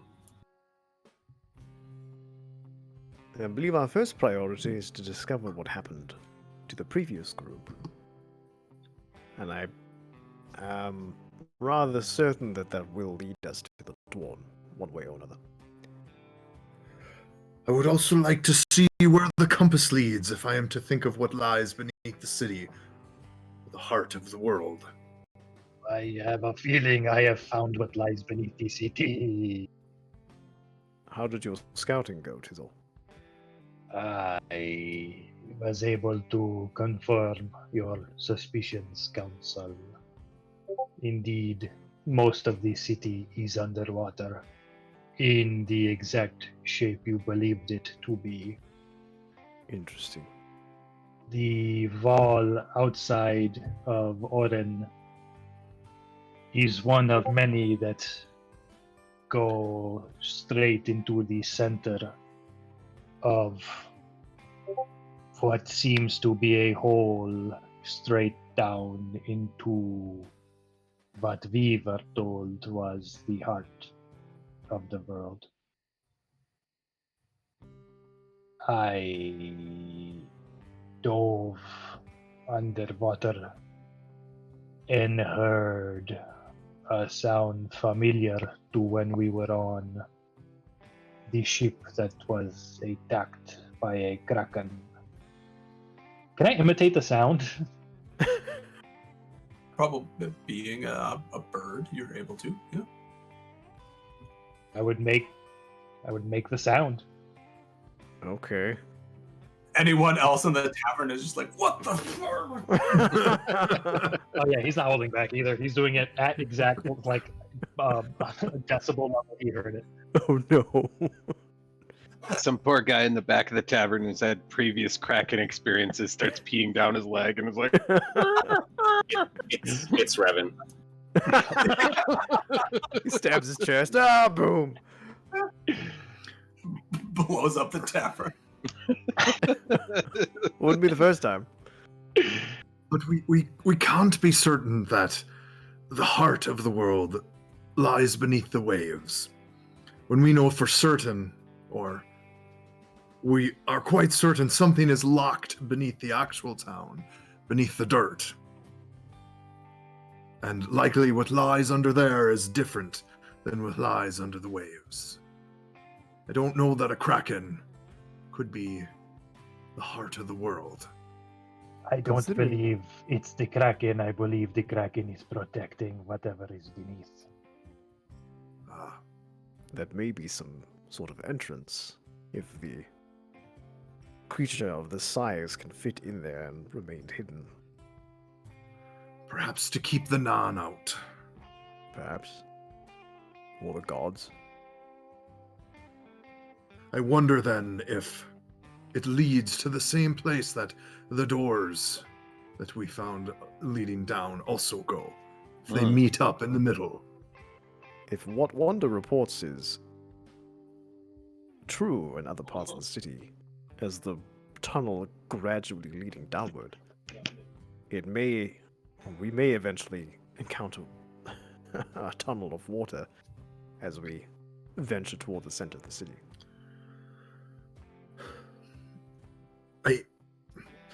If a tunnel of water lies ahead of us, I can make my way on if we choose to see what is ahead.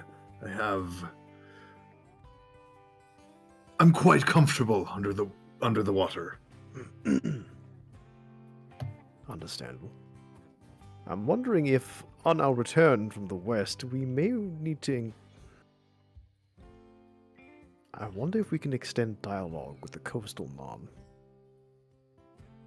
They may have some sort of mythology or history with the underwater side of this place that would provide us insight.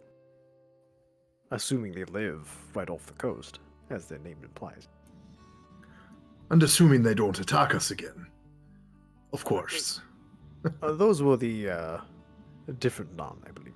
None of the depths. Nan of the deep, yes, depths. Ah, yes. That's right. they all look the same to me.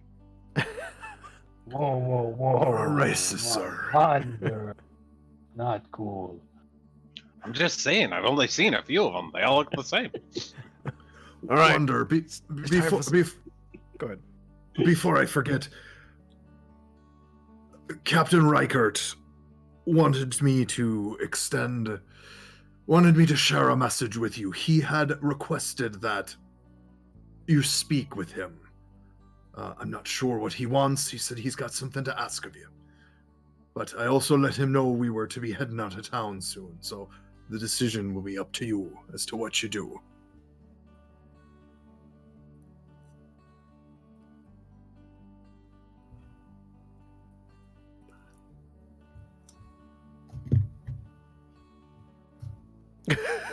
And REM is just playing in my head through this whole thing.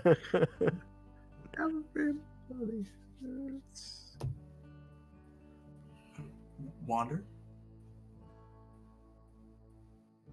Sorry, what? I imagine Wander did that exact thing. Yeah, I told you I picture the those cannon. stuff about Reichert wanting to see you and whatnot. We were just waiting for you to respond or to say something. Oh, he wanted to see me as well? I just assumed he wanted to see Council. No, Wander is the name I gave you. Oh, I sure. understand your confusion. Yeah, I Wander, not Council. I just, Andre, if people usually don't specifically request me. This is... I feel flattered. He says he's leaving tonight, and I let him know we're likely leaving tomorrow, and so I wasn't sure if you'd have time or not, but I said I would pass on the message and let you decide. I can certainly make time. Should I head over right away? It's up to you. I don't think we're leaving tonight. Sounded like he wanted to talk to you about building his ship. Oh, interesting. Yes, I do believe I'll go have a chat. Okay. It's getting towards nighttime, so as you make your way out of the Wolf and Hound and down the couple of blocks to Captain Reichert's, you do see again the group is kind of packed outside and they're getting ready to head off. There are a number of people who are with them, who are not part of the crew, some of which have collars, some of which don't. And they've kind of all like got bags of stuff, and they look like they're all ready to go. But seeing you approaching, Captain Reichert waves you over. Says, Wander, I'm glad you're able to make it. I didn't think the message had been relayed in time to catch us before we left. Well, I'm very glad I caught you. I'm terribly interested to hear what you have to say. So, with the matter of boats, we tend to make them out of wood because that floats. And I, obviously, having met you, don't want to be inappropriate in our use of your kin. And so I wanted to know if you had any pointers, any thoughts on that, as well. If we encounter others like you in the South, if there's any customs we should observe, if we should relay any message from you and your more northern kin, or anything like that. Well, it might be easiest to answer those in the backwards order that you asked them. What is the likelihood that you will encounter someone else like me out there in your travels? Not very good at all. Okay. There are not.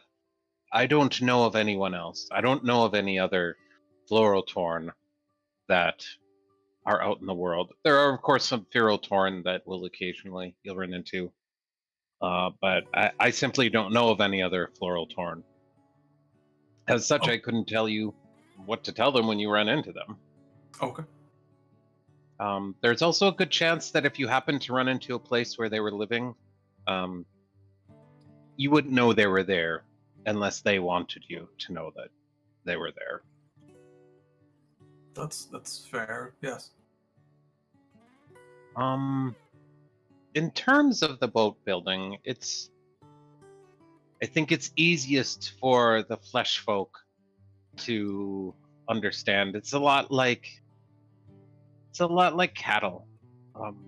You've certainly met people that tend to their cow or their goats or their chickens in a respectful manner as possible. Give them as much room to wander as they can, and when that animal's life comes to an end, they make it quick and painless and cherish all of the meat and leather from that animal. It took me some years in the world to become accustomed to the way trees were used in the same fashion.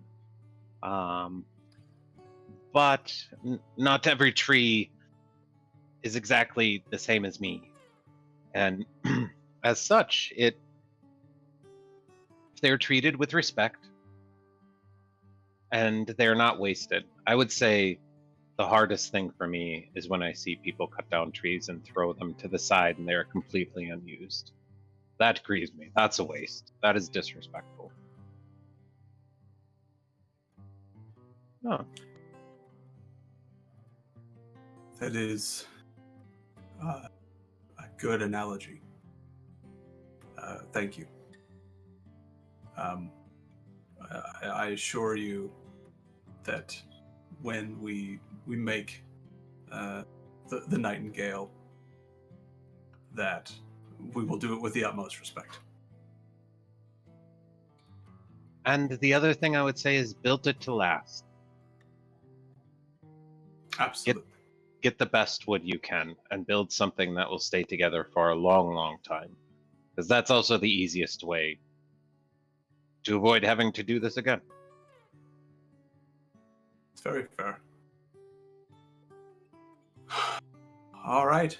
And one of the others taps him on the shoulder and kind of says, we gotta go. Says, I thank you for your thoughts. I wish you well on whatever journeys you are headed into, and should we see you again in the future, hopefully we will have a boat that is worthy of your respect. Thank you. I feel honored. Safe travels to you. May your wanders take you where you hope they will. Where are you going to take us? Your wander, not mine. Hey, get your own. He says, farewells and heads out with the rest of the crew. Oh, and singing. Trees always like singing. And then Wander turns around and walks away. Visibly confused by that. You see him kind of make a mental note and head on his way. As soon as Wander turns around and walks away, he starts giggling to himself. Oh, that's just creepy. Are people singing while chopping a tree down? Like a killer singing a nursery rhyme as they stab someone? All right. Wander, then, I'm assuming you make your way back to the Wolf and Hound. Mm-hmm. You guys, I'm assuming, bed down for the night. One last thing. The lady who works here, her son that goes to get lessons from Danny. the Magister. Yeah. Council's gonna give him a note to give to the Magister and ask if he's okay with that. Okay. It's just gonna say, because I don't think we're gonna stop at the Magister on the way when we leave tomorrow. It's gonna say basically what Tizol found, kind of confirming the shape of the city. There's a giant gaping void in the center of town that leads to like a fathomless depth, and there's a kraken living in there. Basically just that. Just kind of like, hey, heads up, that's probably where they're staying for ships to get nommed on. Nom nom nom. Yeah. All right. Yeah, he accepts it. And says that he'll deliver it tomorrow. Okay. And then I owe him a favor. That's payment. Teach him how to shoot a crossbow.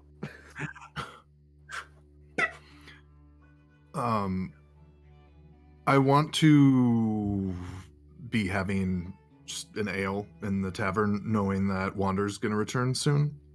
And I mean, if anybody else is not secretly or alone or anything, but just in in an area waiting for Wander to return. Okay. Yeah. Wander eventually shows up after being gone for maybe 20 minutes. Oh, okay. Well, that's faster than I thought. When Wander returns, I motion for him to come over and invite him to join me for a drink. Yeah, I join you. And as we're having to drink, Revan asks, there's something I've been curious about your kind, Wander, and my curiosity has... I've not wanted to offend you, but I'm wondering if you would be okay if I asked you a question or two about your kind, as these floral torn are new to me. I've had this conversation many a time before. We don't have the same genitals as the flesh folk. It's a whole different thing, and we don't know each other well enough just yet.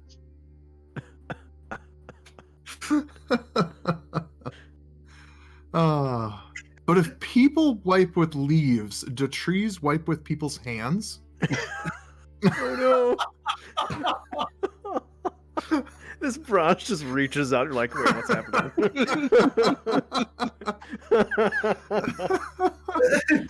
um, Everyone in the tavern's like, we're eating. Please stop. So, when you came to be Wander, is it done by... Are you born a conscious being like this? Or are you a tree and someone imparts magic of some sort into you? The breath of life, so to speak. Ah, you are cutting straight to it, I see.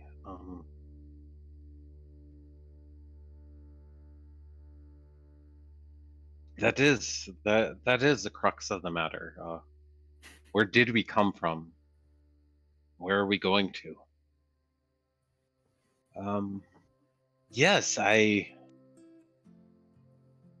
did essentially wake up. I realized one day that I could think about myself. It wasn't necessarily startling. It was somewhat gradual, but there was still a particular moment that I recall where I realized I was thinking. I was something. At first, I didn't really know what to do with this. I waited a while, and eventually there were some others that I ran into. They were going through the woods. I don't know for sure if they were looking for those who hadn't started moving despite having woken up. But I called out to them and they came to me and gave me the briefest of explanations and then went about their way. And I I journeyed and ran across some others of my kind, but there's times where it can even be difficult for us to find others. And when you awoke, these others, were they were of your kind? Well, not exactly of my kind. They weren't maples, of course. They were a couple of birch. Nice enough chaps.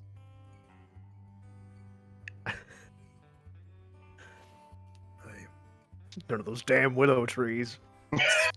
Fascinating. And I suppose with no recorded history, you've no real way of knowing exactly how this happens. That is part of what made me different somehow. As I ran across others of my kind, I would ask them, but before you, who was there? And they would tell me names, and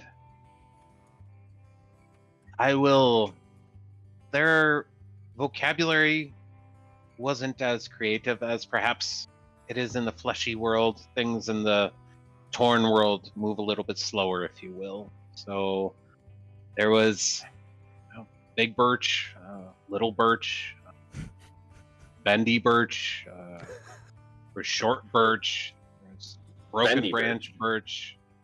There were the elm, of course. There was leaning elm, skinny elm, fat elm. That was essentially the history of our people. It, at the time, seemed quite sufficient. As I've journeyed through the world and found out about people like the Dwarn, it of course seems a little bit perhaps embarrassing or foolish, but it was what I knew and what I grew up with.